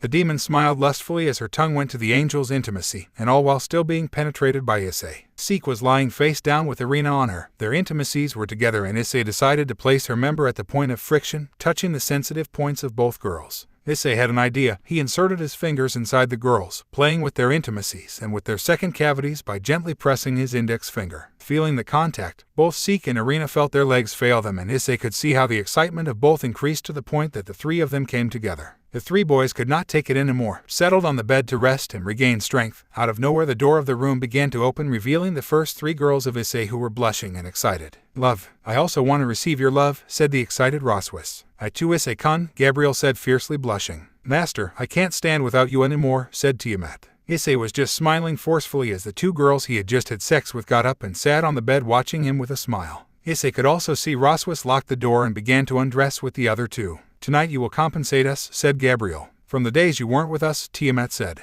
The five began to approach Issei with a smile of total lust on their faces. "Come on, my nice husband," said Roswis. "Don't norm tonight," they all said. The next day, Issei was beginning to wake up and watched as he was surrounded by his girls, who slept with a smile on their faces for what they had done last night. He got up without making a sound and without making them wake up by the movement he made when he got out of bed, took his uniform and put it on so he could leave the room. When leaving the room, Issei quickly went to the kitchen, prepared breakfast, and left the breakfast of all his girls prepared, then left for the base of the Saints to see how the state of his prisoner was. Saints Base, Infirmary. Issei was on his way to the infirmary as King told him that the Lieutenant Governor of the Fallen Angels, Barakiel, wanted to talk about the status of his daughter Akino. Barakiel-san, her daughter is being treated for all the beatings she received, said Issei. That cursed Lucifer, Barakiel said hatefully. Quiet, we will take care of him. Better them. Barakiel left Issei and went to the room where Akino was, but not before saying something to Issei. As soon as Akino wakes up, I'll take her to Gregory. We will not avoid him, you are in all your right as his father. Barakiel smiled and continued walking. For his part, Issei began to walk in the opposite direction to the one Barakiel had taken. Issei-san, good morning, Venelana said with a smile. Good morning, Venelana-san, said Issei. What are you doing around here? I came to talk to Barakiel, Akino's father. So he took Akino. Yes, said Issei. How is Milikas? She feels better, but neither Grafia nor I know how she will act after she wakes up. Venelana began to cry. Issei, seeing this, I cannot stand to see the woman cry, so he hugged her affectionately, making the chestnut surprised but reciprocated the hug and cried with much feeling.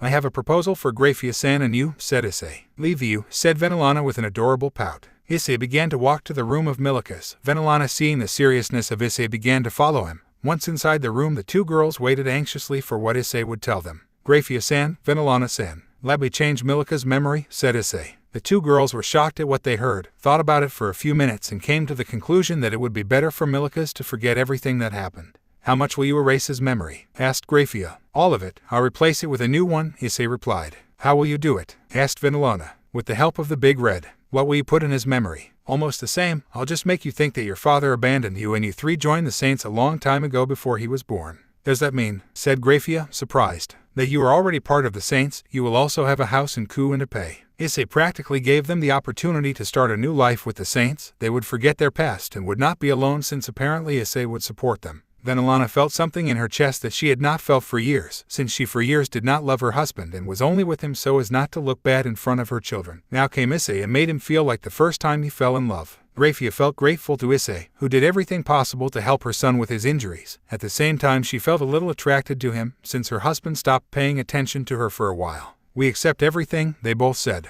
Okay, I'll prepare everything, said Issei, smiling, before retiring. Under the Saint base, Issei was in an elevator that took him to the torture facility, where several scientists were with Kinsey and Matt. Once the elevator opened its doors, Issei could see how in a room that was behind a glass was a redhead chained to a metal cross. This redhead had too many needles in his body and apparently was in a state of induced coma. What is your status? Asked Issei. It remains stable, sir, said a scientist. Boss, the specimen is in your body. Apparently it hasn't mutated yet, Kinsey said. Yes, apparently in supernatural beings the effect is slower than in humans, Matt said, handing a tablet to Issei. Issei began to see the data of the research carried out by Matt and Kinsey about the parasito, a kind of alien that was capable of devouring every organic being in the galaxy, and was responsible for the Forerunners being almost annihilated. Issei turned to see a kind of wheel-shaped table. On this table you could see a ring-shaped structure that was in the orbit of an orange plant, and there were many Saint ships near the ring that apparently made an investigation on the surface of this. Now we just have to prevent the flood from being released, said Issei very seriously, and prevent them from destroying the life of our galaxy. It had been exactly 2 months since the Saints destroyed Pillar Gremory, who was declared a traitor in the underworld and was preceded to be eliminated from the history of the underworld by the demon kings who were now missing Lucifer. Nothing new happened during those 2 months, well, just a few things. By putting new memory to Milikas, he began to see Issei as a father. For his part, Roswis was now 8 months pregnant, plus Issei fulfilled the promise to marry all his girls. Whether Surzich had withstood all kinds of inhumane experiments on the part of scientists. Issei had married Gabriel, Serafal, Sona, Seek, Ravel, Asilim, Tiamat, Irina. Now Issei was in his office reviewing reports of those strange ring-shaped facilities that had found close proximity to the solar system and some of certain detachment gaps that were detected near a planet that the Saints had colonized to be the rallying point for all their forces. Also, thanks to Aldno, humanity had been able to start traveling other planets, either to colonize it or to exploit the resources, although Issei wanted the Vers to colonize the planet they wanted. They decided to stay on Earth since they liked the environment of this very much, and when the opportunity presented itself they made Asilim marry their supreme commander. Of course, she was fascinated by the idea and accepted immediately. When he finished reading the report sent to Issei, he began to read a book for new parents since he still had no idea how he would raise his son or daughter, because he did not know that his wife did not want to tell him and neither did his other wives. Of course, not everyone was as calm as him. The Saints had reinforced their border with Olympus since they were making suspicious movements lately. They had also sent troops to Kyoto since several Olympians had been near the place, and Yasaka requested the help of the Issei troops. The underworld was not far behind. After the defeat of the Grimoire and Lucifer, the demons were prone to be attacked, so Issei sent Johnny and his troops to reinforce the demonic defenses. The Demon Kings had also requested something from Issei. Flashback. It had been about 2 weeks after the Grimoire. Issei was playing video games in his office, but out of nowhere it looked like a blue magic circle from where the current Demon Kings came out.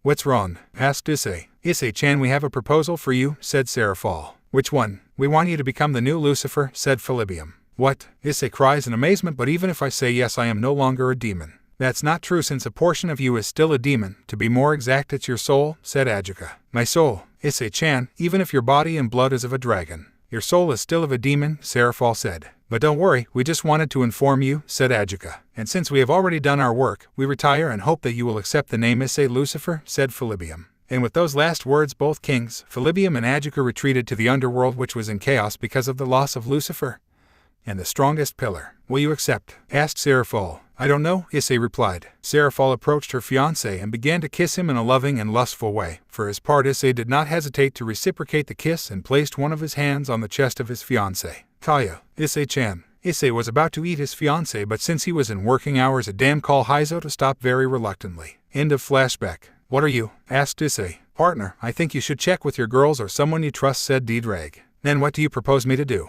"I advise you that if you feel good about carrying the title of Lucifer, do it, or just stay as the leader of the Saints." "What would you do?" "I've told you many times that we dragons are greedy. Personally, and if he could, he would take control of the two factions." Yes, you are greedy. I am a dragon after all." Issei and Didrag stopped talking as King entered the office, as he had to inform Issei about the latest movements of Olympus near the border with the Saints. Advises. "In this last 2 days, Olympus has been very busy because, according to our spies, most of the gods are unhappy that we destroyed the Soul Reapers," King reported. "Okay, order all border forces to enter DEFCON 3. Anything else?" "Yes, lately we have detected many Deslam space gaps near our military planet Reach and other fences of Halo Facility 4. According to Aldno, we are not the only ones in the universe, so it will be better to be prepared for any contact, whether friendly or conflictive. Orders also the DEFCON 3. "Yes, boss." "Will you participate in any battle if it comes to present?" "No, Roswis is about to give birth and I wouldn't miss it because of a stupid battle or war." "While you are not as immature as before, you only thought about wars. I think you'll be a good father." But Issei's legs began to tremble with excitement or nerves, since he would soon be a father, but his crisis of "how the hell will I raise him?"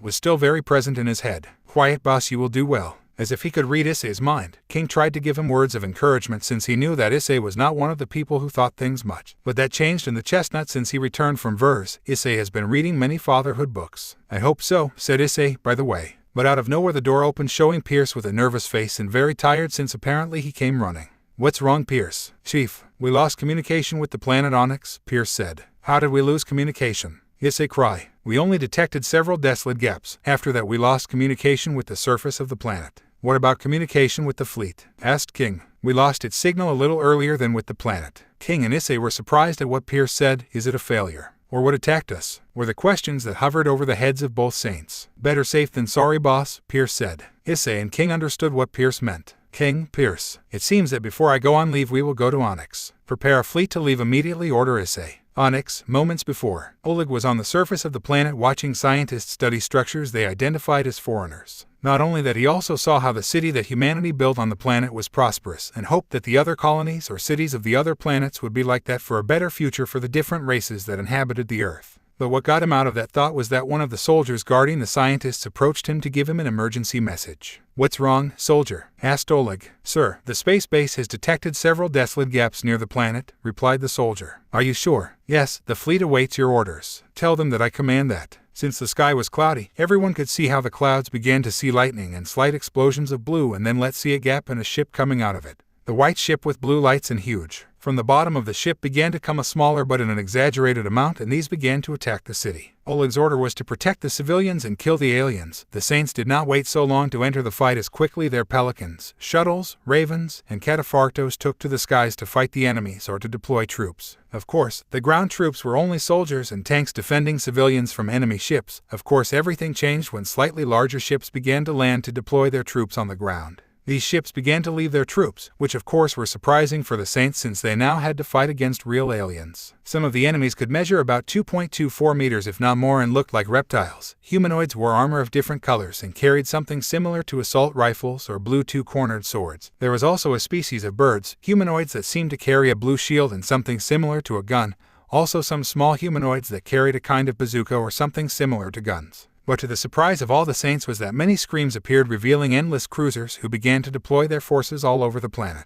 "Hell!" shouted Oleg. "Sir, we lost contact with the space base in the fleet," cried a soldier. When Oleg looked up at the sky he could see how large pieces of metal with fire fell from the orbit. Not only that, he also saw how hundreds of corpses fell to the ground lifeless. "Did you defeat our fleet?" asked a soldier. "LHHHAGHHH." The cry of several soldiers was captured by others who, when they turned to see the origin of the sound, all went blank and afraid. The Saints were missing with a sword in their chest and then fell to the ground. Then everyone watched as some reptiles, humanoids, appeared in front of them as if nothing and then ended their lives. Oleg could feel how something grabbed him and turned him back, and then felt how his neck was tightened very tightly and that he lifted it little by little. "Humans, you are heresy to the Forerunner gods." Say nothing. In front of Oleg appeared a reptile, humanoid with a sword in his hand. "Our prophets have ordered us to exterminate them so that they may stand in the way of the great journey." That said, the reptile, humanoid buried his sword in the chest of Oleg, who was thrown to the ground, and could see how several cruisers fired a beam towards the city, destroying it completely. "For the Covenant!" cried the reptilians. Orbit of Onyx. The fleet of Issei arrived at Onyx and was surprised to see several remains of the cruisers of the Saints, and seeing the planet was clearly seen as everything was on fire. Issei quickly ordered the deployment of troops on the surface of the Earth. His orders were search and rescue. Issei decided to stay on the ship watching everything through the cameras of his friend's armor. But when they reached the surface they saw everything in ashes and all the Saints and civilians killed. Sato was the one who found the corpse of Oleg, and in the ship Issei was furious for the death of his friend.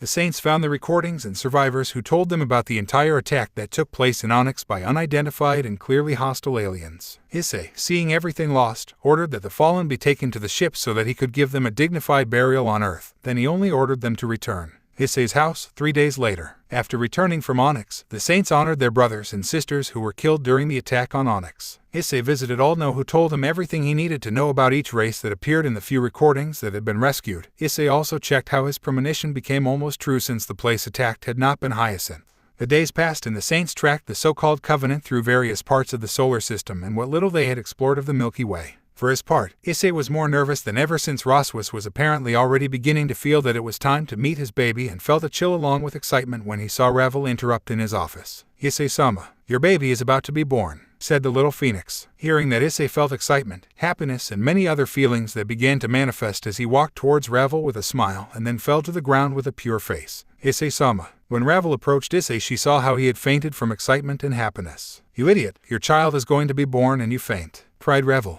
Although I had not drunk alcohol, the strong emotions I felt were intoxicating and I could not describe them in my own words. No, there are no exact words to define how I feel in these damn moments, but there are words that echo in my head and that I can scream. I'm going to be a father. Yes, I know this is not new, but you analyze it and process it properly. HYODOUSA. I'm going to be a father. The pervert, maniac, and leader of the strongest and most dangerous faction on Earth, and the one who would do thousands of holocausts without feeling any remorse. But, right now, at this time, this day, this time, finally, my 9-month sentence was served and I gave way to sleepless crying and bringing diapers and bottles all day with me. Come to think of it, I know the sex with Roswus was at least level 20, now it will be level 30, and although we did it while she was pregnant, what I'm going to do once we get out of the hospital, I won't let her move for at least a week. Now, the whole damn month we had waited for this glorious moment, the girls and I, Roswus especially, because when she had her contractions, I had to take a ship to another planet since I used to have a hard time.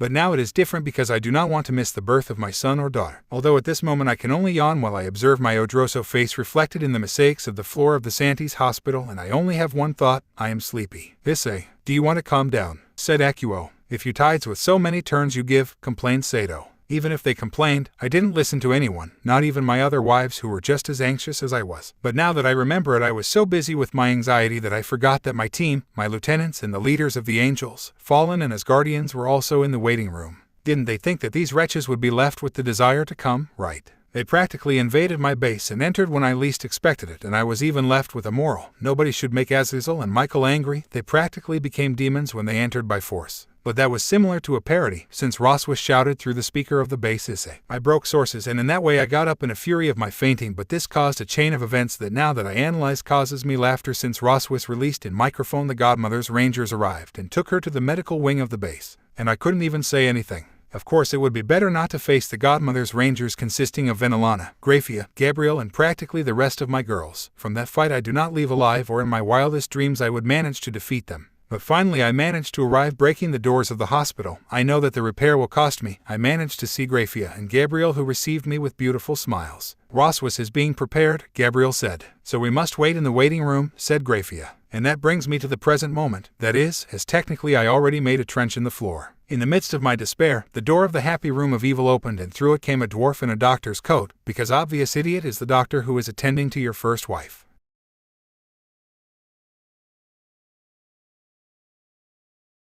Who doctor? Screamed as I ran to the door of the delivery room. If she said she wanted 2 godmothers, said the doctor as he emphasized DOS, the first is Miss Venelana. Venelana began to run to the door of the living room while the others continued to wait for more to knock. And Miss Ravel Phoenix, the doctor reported. Even though I was already in the delivery room, I could feel the aura of jealousy and sadness of my girls. How good that I am in here. Of course, when the 3 of us entered, they provided us with gowns, mouth coverings, something to cover my hair. It's for safety, Venelana told me. I feel like a clown, he said, annoyed. Sometimes you're a clown, Ravel said as she stuck out her tongue. She was on Roswis's left side and Venelana was holding Ravel in Roswis's hand. How do you feel? I couldn't help but ask a stupid question as soon as I saw, and Roswas gasped and moaned in pain occasionally, kept stirring on the stretcher, and her beautiful hair stuck to her forehead because of the layer of sweat that made her face glow. Through it all, she was still beautiful like the first time I saw her. And you see, how do you think? I feel like I'm going to split in half, and that damn Dr. Is incoming fence did make sure to yell the last one to scare the doctor who just arrived. Yes, my wife as her character, he murmurs. And what are you waiting for? An invitation, he said as he asked me to take his right hand. Take my hand, I need you. For a moment Roswas left the barrier of anyone who was not the godmothers or touch me, and was tender only for me, and that made me happy. Although she had no problem telling me at home, in public, or anywhere, and I got a smile on my face that I didn't even think I had. According to Venelana I looked tender, and according to Ravel I looked tender and a perfect idiot. I took my wife's hand with my left hand, and that's when I said goodbye to the sensitivity of my hand as Roswas was squeezing really hard. Here we go. He groaned, to tell the truth, as soon as I noticed when the doctor got into his place. But the presence of the nurses and Venelana and Ravel somehow managed to quench my thirst for blood towards the doctor, and I thought, because I was not a doctor or gynecologist, I naively thought I lost the feeling in my hand. But fortunately it was not so. However, Roswas possibly broke my bones and my boosted gear due to his sudden increase in grip strength. I will certainly need treatment for my left hand. You're doing well, miss, said the doctor. I didn't really know how Roswas felt right now, but based on her cries of pain I could tell you that it hurt more than when Tannen hit me while training. If something had caught on in these months, although most of the time I spent in wars, after seeing my wife in the course of her pregnancy, was to respect women. Because if I had a bad time with wars and report that I had to sign, she must have the quintuple of problems when going through this. Almost, just a little more, said the doctor. Don't you see that I'm doing my best? Ross was on the verge of fainting. Calm down, Roswas, said Venelana. Roswas-san will soon be over, said Ravel. And in the middle of a bizarre scene, what I so longed for happened.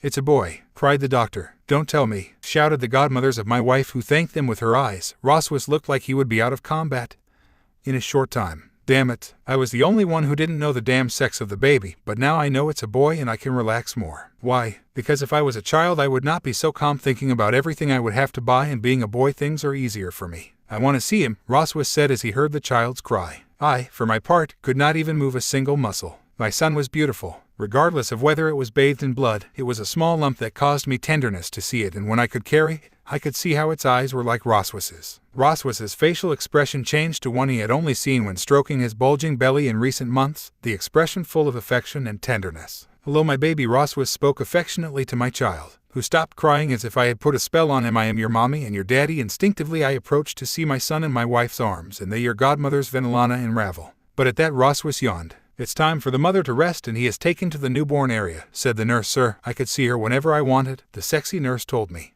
When I was going to say something to Roswis, I realized that I was already totally out of action, and Ravel looked at me saying, "What the hell are you waiting for? They'll show everyone that you are already a father," and I obeyed the order by inertia, but when I went out and saw everyone with faces of anguish, they surely thought that something bad happened, since they did not know that it happened on the other side of the door of the delivery room. "What happened, master?" asked Tiamat. Issei-kun, Irina mi miro preoccupada, sin embargo, my sonrisa de estúpido si debujo en mi cara. Completely indifferent to what was going to happen from now on and aware that the world around me was beginning to spin, just make you say, "I am a father," and then I spanned against the ground because I fainted again. Yes, again. What the hell is wrong with me? But this time it was the happiness I felt running through my body. And then when I lens, I will put together the best mess in the universe. 5 days had passed since the attack on Onyx, and the Saints had recovered all the bodies of their fallen brothers, where they paid tribute to their heroic actions for defending Onyx until his last breath. After the tribute, the bodies were cremated, since that was the custom of the Saints. But this time it changed, since Issei ordered that with the ashes diamonds be made, since according to him, with this our brothers will always be with us, they will be our light on the path of darkness. These diamonds were placed under the logo of the uniforms of each Saint soldier, who felt like their brothers would never abandon them and would always be with them. On the 6th day of the massacre and 5 days after Issei became a father, the Saints found the sign of the covenant. Issei was at home when he was informed by King. King asked after reporting to Issei, "Look for him, track them and kill you," said Issei with venom in his voice. "I will prepare the fleet to leave immediately," King said.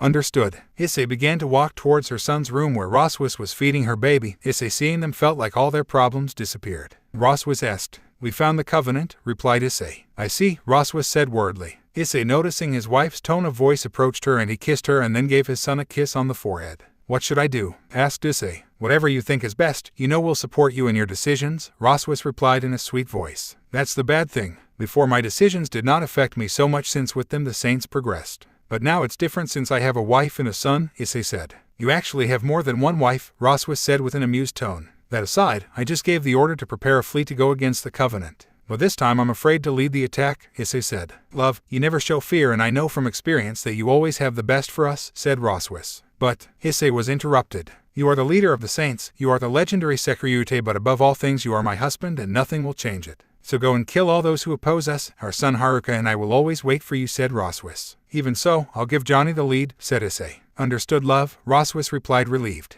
Although she didn't let Issei notice, Roswis was terrified that Issei would go to war against an enemy with unknown destructive capacity, but was ultimately relieved that her decision was to send Johnny. "I'll go and warn Johnny and give him the appropriate orders," said Issei. Issei started walking towards the door and left the room. Issei office, 15 minutes later. Issei was on the balcony of his office, watching his soldiers march to the cruisers without opposing anything. "I keep being amazed at what we've accomplished," Johnny said. Issei turned to see Johnny, who quickly got to his right side and watched the soldiers march towards the cruisers. "And to think that we started out as criminals and terrorists," Issei said with amusement. "Yes, and we ended up becoming the protectors of life on Earth," Johnny said in a surprised tone. "But I think that's the best thing that ever happened to us," said another voice. When Johnny and Issei turned to the balcony door, they saw King walking towards them. "I think so," Issei replied with a smile. Although they did not notice it, many soldiers saw them and the same thought went through their minds, King Issei and his 2 knights Johnny and King. "Issei, what are your orders?" asked Johnny. "I want you to lead the battle against the Covenant and send them with their gods," ordered Issei with a monotonous tone.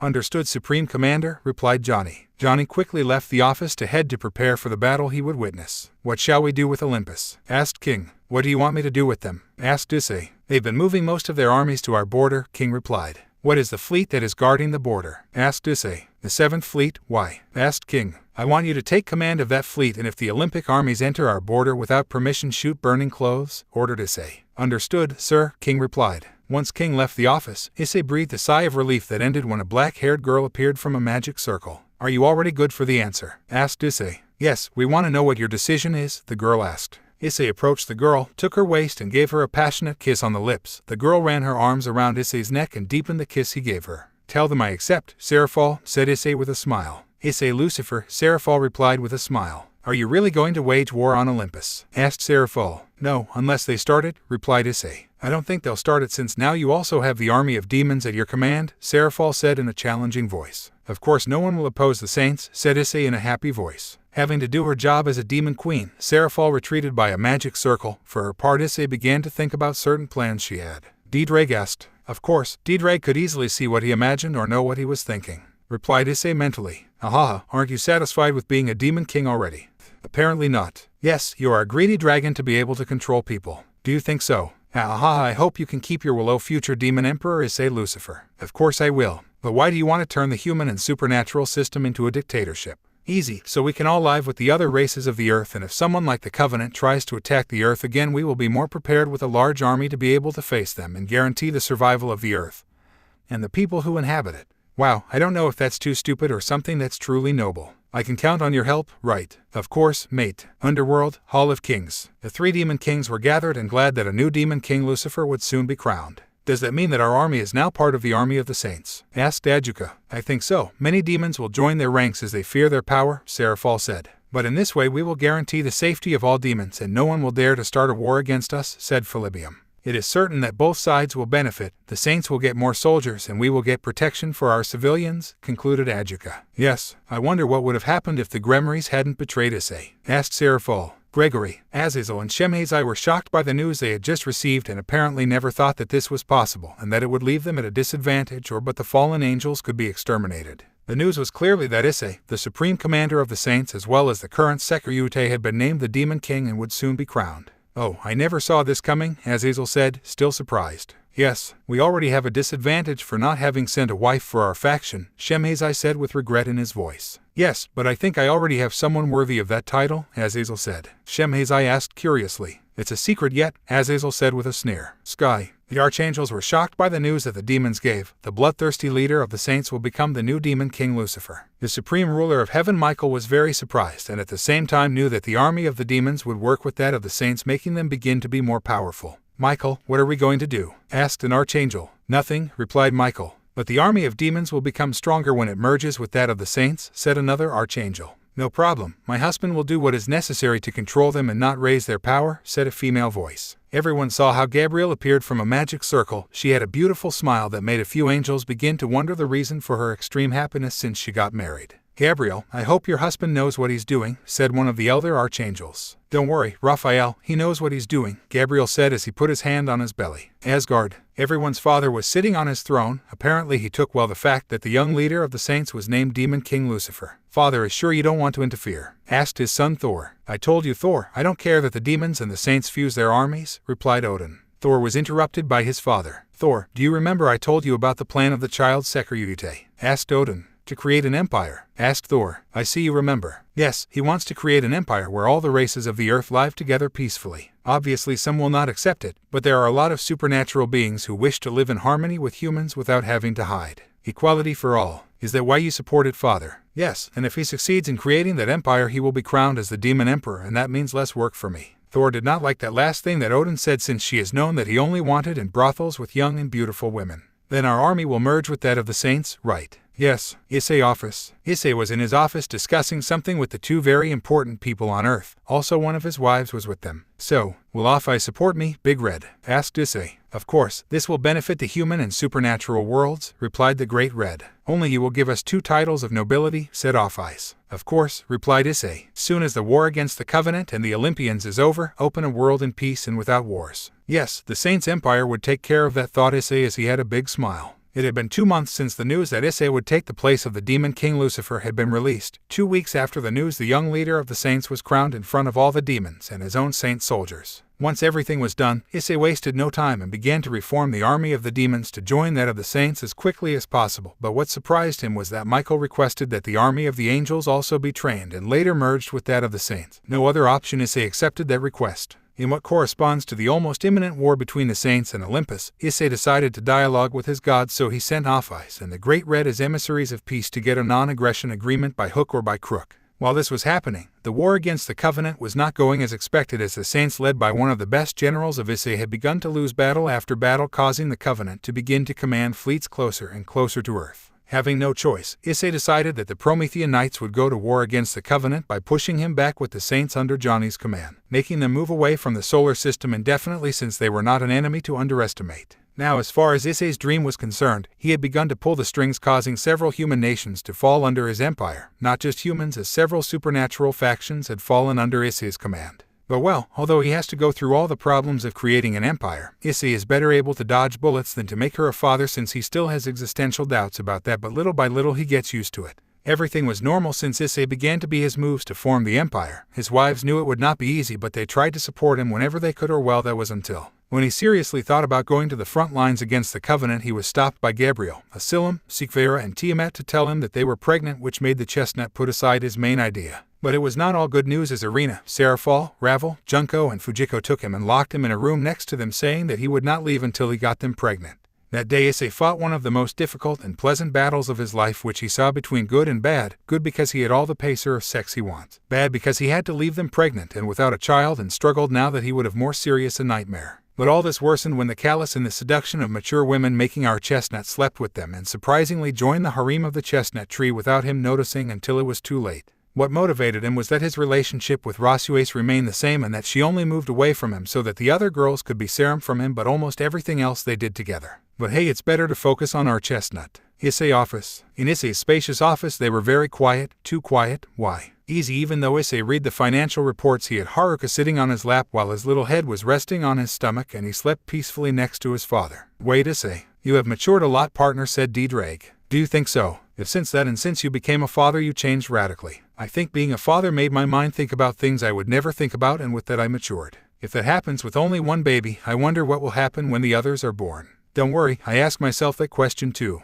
Aha, it will be fun to see you give battle to the brats when they grow up. Don't say that, for me they can stay small forever. Aha, partner, that's the cycle of life. You are born, you grow, you reproduce, and you die. Does he already want me to die? I don't have a lot of fun next to you, and I usually see things I never imagined seeing. Like what? Like my wearer taking me to battle other planets. I never imagined that would happen. I see. By the way, Hawkeyes and the Big Red are coming. Before he could answer, the doors of the office opened and let see two people very Kinicity by Issei. Welcome, said Issei. We're back, said both gods. What happened? Asked Issei seriously. Olympus was well served by the fact that we were the strongest on Earth, said Big Red. And they want revenge for destroying Hades' army, Hawkeye said. I see, not more than war, said Issei. Unfortunately, if since they are very stubborn, said the Big Red. Issei, in my opinion we should strike the first blow at your disorganized troops and then we will win faster, said Hawkeye.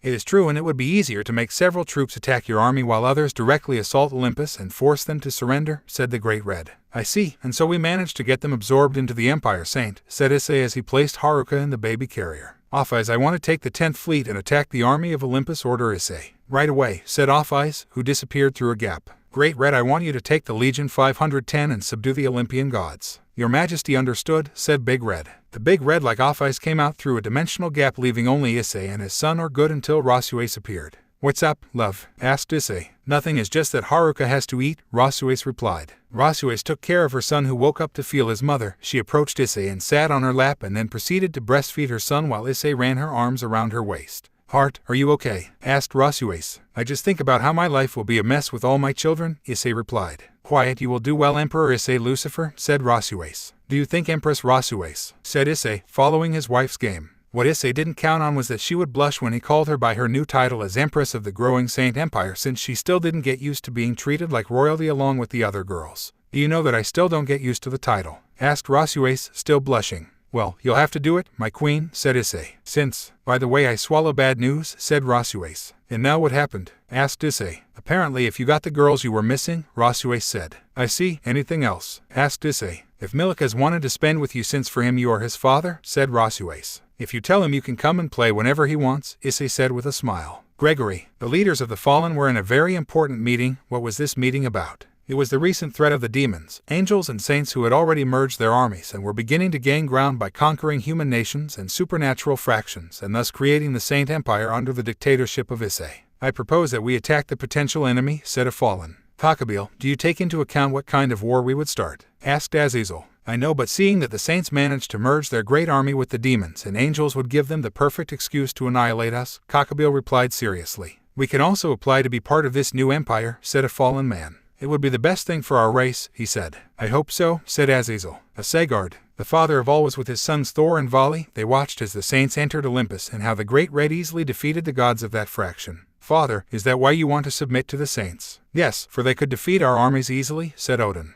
Old man, I don't think the saints could stand against us, Vali said. Don't underestimate the enemy, Vali. They possess alien technology that only their young leader can control, said Odin. You mean the Promethean Knights? Asked Thor. Yes, besides he has under his command the 2 dragon gods whom if I face him I would lose, said Odin. Then what are we going to do, old? Asked Vali. Vali, I want you to deliver a message to Issei Lucifer, said Odin. At the top of a mountain were two young women, a black-haired and a white-haired. They watched as the battle of the saints in Olympus was simply overwhelming for Olympus, and more because the person who led them was the dragon goddess Issei. "Nisama, Issei-senpai is about to defeat Olympus," said the white-haired woman. "I know," said the black-haired. "What shall we do now?" asked the white-haired woman. "To show Issei Lucifer that we don't all want a dictatorship like the one he's trying to impose on us," said the black-haired. "Come on, Shiren, we have to fight for the future of many people," said the black-haired. "Yes, Kuroka Nisama," replied Shiren. Olympus was in its greatest crisis for millennia. While the inhabitants of Olympus as well as some of their main gods knew that it was complete madness to try to face the army of the Saint Empire. But still Zeus, Poseidon and Ares blindly believed that they could face them. But what they never really expected was that the emperor would send the two dragon gods into battle. If as soon as most of the army of Olympus found out, they threw down their weapons and surrendered to the imperial army, since a battle against the two most powerful beings on the planet would be a perfect road to death. Issei had personally led the imperial army, ending all the resistance that the Olympians could offer, while calling it a massacre would not be bad either. "Viceroy Issei, the Olympians surrender. Do you want us to capture them or execute them?" asked a woman. Issei was sitting on the throne of the capital ship of the 10th Fleet, which was on the bridge of the ship. She could see how the saint soldiers captured the Olympians, both civilians, soldiers, and some of their gods.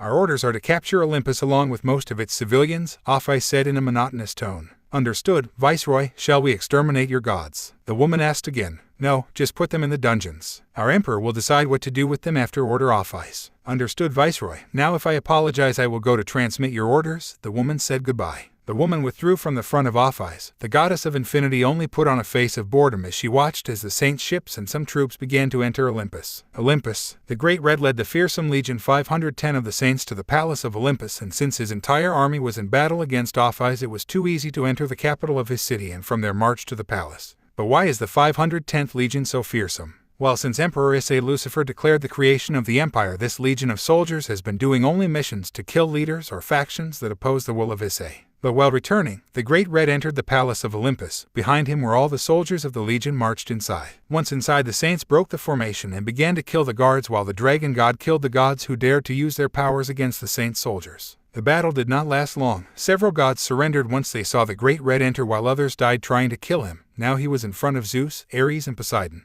"I see that they are still stupid enough to oppose Emperor Issei," said the Great Red. "We will never agree with your ambitions," cried Zeus. "Is it true that you are still furious with him for killing the Gremari, or am I wrong, Zeus?" I ask in Big Red. "Kisk, the stupid of the current Secretary is the most ambitious of all." "Why do you follow him, Great Red?" asked Ares. "Because he is able to make humans and supernatural beings live together in harmony," said the Great Red. Instantly the Great Red began to raise his power, making the three Olympians prepare. The first to attack was Poseidon, who unfortunately did not last long, since with a single sphere of power the dragon was exterminated. The Great Red stood in front of the two remaining gods, who were terrified by the red dragon that dominated the dimensional gap, and that time itself was a saint. "Lieutenant, you better start the transmission," shouted the Big Red. "To the order, Viceroy," cried the soldier. A soldier got as close as he could to the three gods. One sees there the sack a small kapara and begins to record how the Great Red began a fight with Zeus and Ares if he uses his power. Empire Saint Issei received the transmission of the Great Red, and he quickly ordered that it be broadcast on all television channels in all fractions, and that another camera begin to transmit the message he had for the people who still opposed him.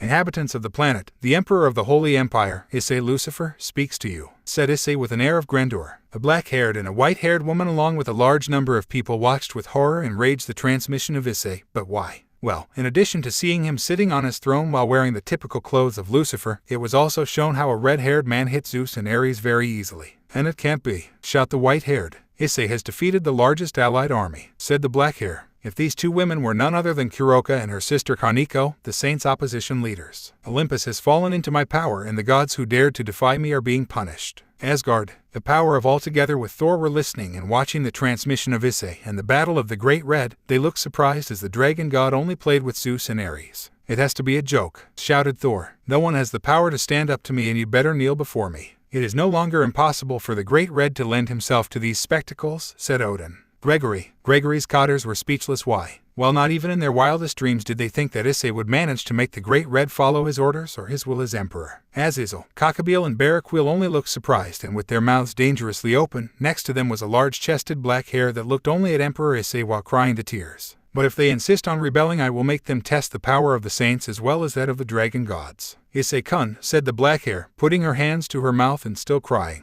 "Akino, Empire Saint." Although Issei did not like to say this kind of thing, he knew that to be a good ruler there were times when he would have to behave like a tyrant and dictator to make true peace last. Because if he did not do this there was more chance that all his effort would go to shit. No obstacle stands in the way of my hegemony. Issei had said this while rising from the throne. Yes, at this very moment, from today no one can oppose the saints. Issei knew it. He was being heard by the whole supernatural world since they were the most problematic and that there were some resistance groups, but he had decided. From today he would stop playing guerrilla games and conquer the world to prepare them in case they could not defeat the Covenant with the current number of troops he had. Issei Lucifer orders them. Let everyone obey me. Everyone listened carefully to the words of the young emperor and saw how the great red killed Zeus and Ares with great ease. From this day the supernatural world understood it either joined the empire or tried to reveal itself. But the latter was something impossible to achieve. A couple of hours later, Issei had finished his broadcast and knew that he was now more feared and hated for the statement he had given, but he knew that he had to prepare the inhabitants of Earth for a bigger war against the Covenant or some other enemy they encountered, since there were more alien races in the galaxy. Welcome Issei-kun, said two women. Issei was surprised and edited to see two of his wives in front of him wanting to provoke him into having his typical fits of lust. Then Alana, Graphia, said Issei. Then Alana approached and took Issei's right hand. On her side Graphia took the left and began to pull him towards the bed. We do too, said Venelana. We want to get pregnant with Tai Termino Graphia. Venelana was the first to take Issei and kiss him passionately, their kiss hard until they both were short of breath, and when they separated there was a slight thread of saliva connecting their mouths. Graphia was next, but her kiss was loaded with extreme lust, even greater than Issei's. Both girls pushed Issei, making him shut up in bed. At an incredible speed both girls completely removed the clothes from Issei, who in turn removed the few clothes they had, leaving the three totally naked. When they least expected it they were already in full action and in the next potion. Issei was sitting on the edge of her bed while Graphia moved up and down. Venelana was sitting on the dragon's right leg, brushing her intimacy and feeling her thigh being covered by the liquids of Venelana, who calmly kissed Graphia. Two of his women who loved him fervently. Issei couldn't think of anything better as he licked Graphia's breasts in despair and his hand played with Graphia's intimacy. Issei began to move her hips to deepen contact with Venelana, while still attending to Graphia. Both demons looked at each other blushing while their excitement forced them to kiss with great passion. Hearing the moans of pleasure of the man for whom they fell in love and shared as that moment, out of nowhere they decided to change position. Now Venelana was leaning on her hands and knees, licking Graphia's intimidation, while being penetrated by Issei, who was sunk in her lust. Issei also did not stop attending to Graphia, to which she did not stop basing and massaging her breasts. He took them tightly as he explored the cavity of the silver movie with his tongue. Both girls released moans of pleasure they received from Issei. Out of nowhere Issei began to be more brusque with them and laughed at his aura of dragon power. Issei's body began to heat up as a thin cloth of power surrounded the three and the girls began to feel a change. Issei's aura made their bodies more sensitive, and when Issei started licking Graphia's breasts to instantly catch them with her teeth in a smile of lust, Venelana felt the extreme pleasure all over her belly as Issei filled her insides completely. The demons released a scream while at the same time reaching their climax. Issei felt when the walls of Venelana squeezed him very pleasantly and instinctively began to move with greater speed, causing Venelana to let out a large number of moans. Graphia also began to moan when Issei was thrown under her privacy. Issei managed to assault Graphia with his tongue while continuing to ram Venelana, who could only rest her hands on Issei's chest to try to stay upright. Both girls looked at each other blushing, as they brought their faces closer so they could kiss again and let their tongues play with their partner. But in an act of extreme lust their hands were placed on each other's breasts, massaging them brazenly and prosecuting their nipples to excite each other. Venelana could not resist much more and ended with a cry of pleasure to lie on the bed in an attempt to catch her breath, which Issei took advantage of to be able to ram Graphia. KKKYO. Issei groaned. Graphia, I love you. Me too, said Issei, without slowing down. I can't live without you because I love you and you are my light. Graphia was happy to hear the words Issei said, so she could do nothing but connect her mouth with her beloved Issei. She also concentrated on trying to tighten the muscles of her intimacy, extracting a moan of pleasure from Issei. Venelana watched as her beloved Issei now placed Graphia upside down to continue introductions to her, making her moan more than before. Graphia, said Venelana as she opened her legs and flexed them slightly in front of both. To leave her intimacy in front of the demon you also have to attend to me. The demon smiled lustfully as her tongue turned to the intimacy of her former mother-in-law, and all while still being penetrated by Issei. Graphia was lying face down with Venelana on her. Their intimacies were together and Issei decided to place his member at the point of friction, touching the sensitive points of both girls. Issei had an idea. He inserted his fingers inside the girls, playing with their intimacies and with their second cavities by gently pressing his index finger. Feeling the contact, Both Grafia and Venelana felt their legs fail them, and Issei could see how the excitement of both increased to the point that the three of them came together. The three boys could not take it anymore, settled on the bed to rest and regain strength. Out of nowhere the door of the room began to open, showing the girls of Issei, who were excited. "Love, I also your milk in my belly," said the excited Roswis. "Me too, Issei-kun," Gabriel said, blushing fiercely. "Master, I can't stand without you anymore," said Tiamat. Issei was just smiling forcefully as the two girls he had just had sex with got up and sat on the bed watching him with a lust-laden smile. Issei could also see how Irina locked the door and began to undress with the others. "You look so handsome during the broadcast," said Seek. "Your strong words made us wet," said Asilim. They all began to approach Issei with a smile of total lust on their faces. "Come on, my nice husband," said Serafal. "You won't sleep tonight," they all said. "It's okay, but don't complain if you can't walk tomorrow," said Issei with extreme lust. Okay, sadly the chapter is over. And if you enjoyed, just leave a like and subscribe with post notification, so when the next chapter is ready, you will be notified. Okay, see you in the next video. Bye.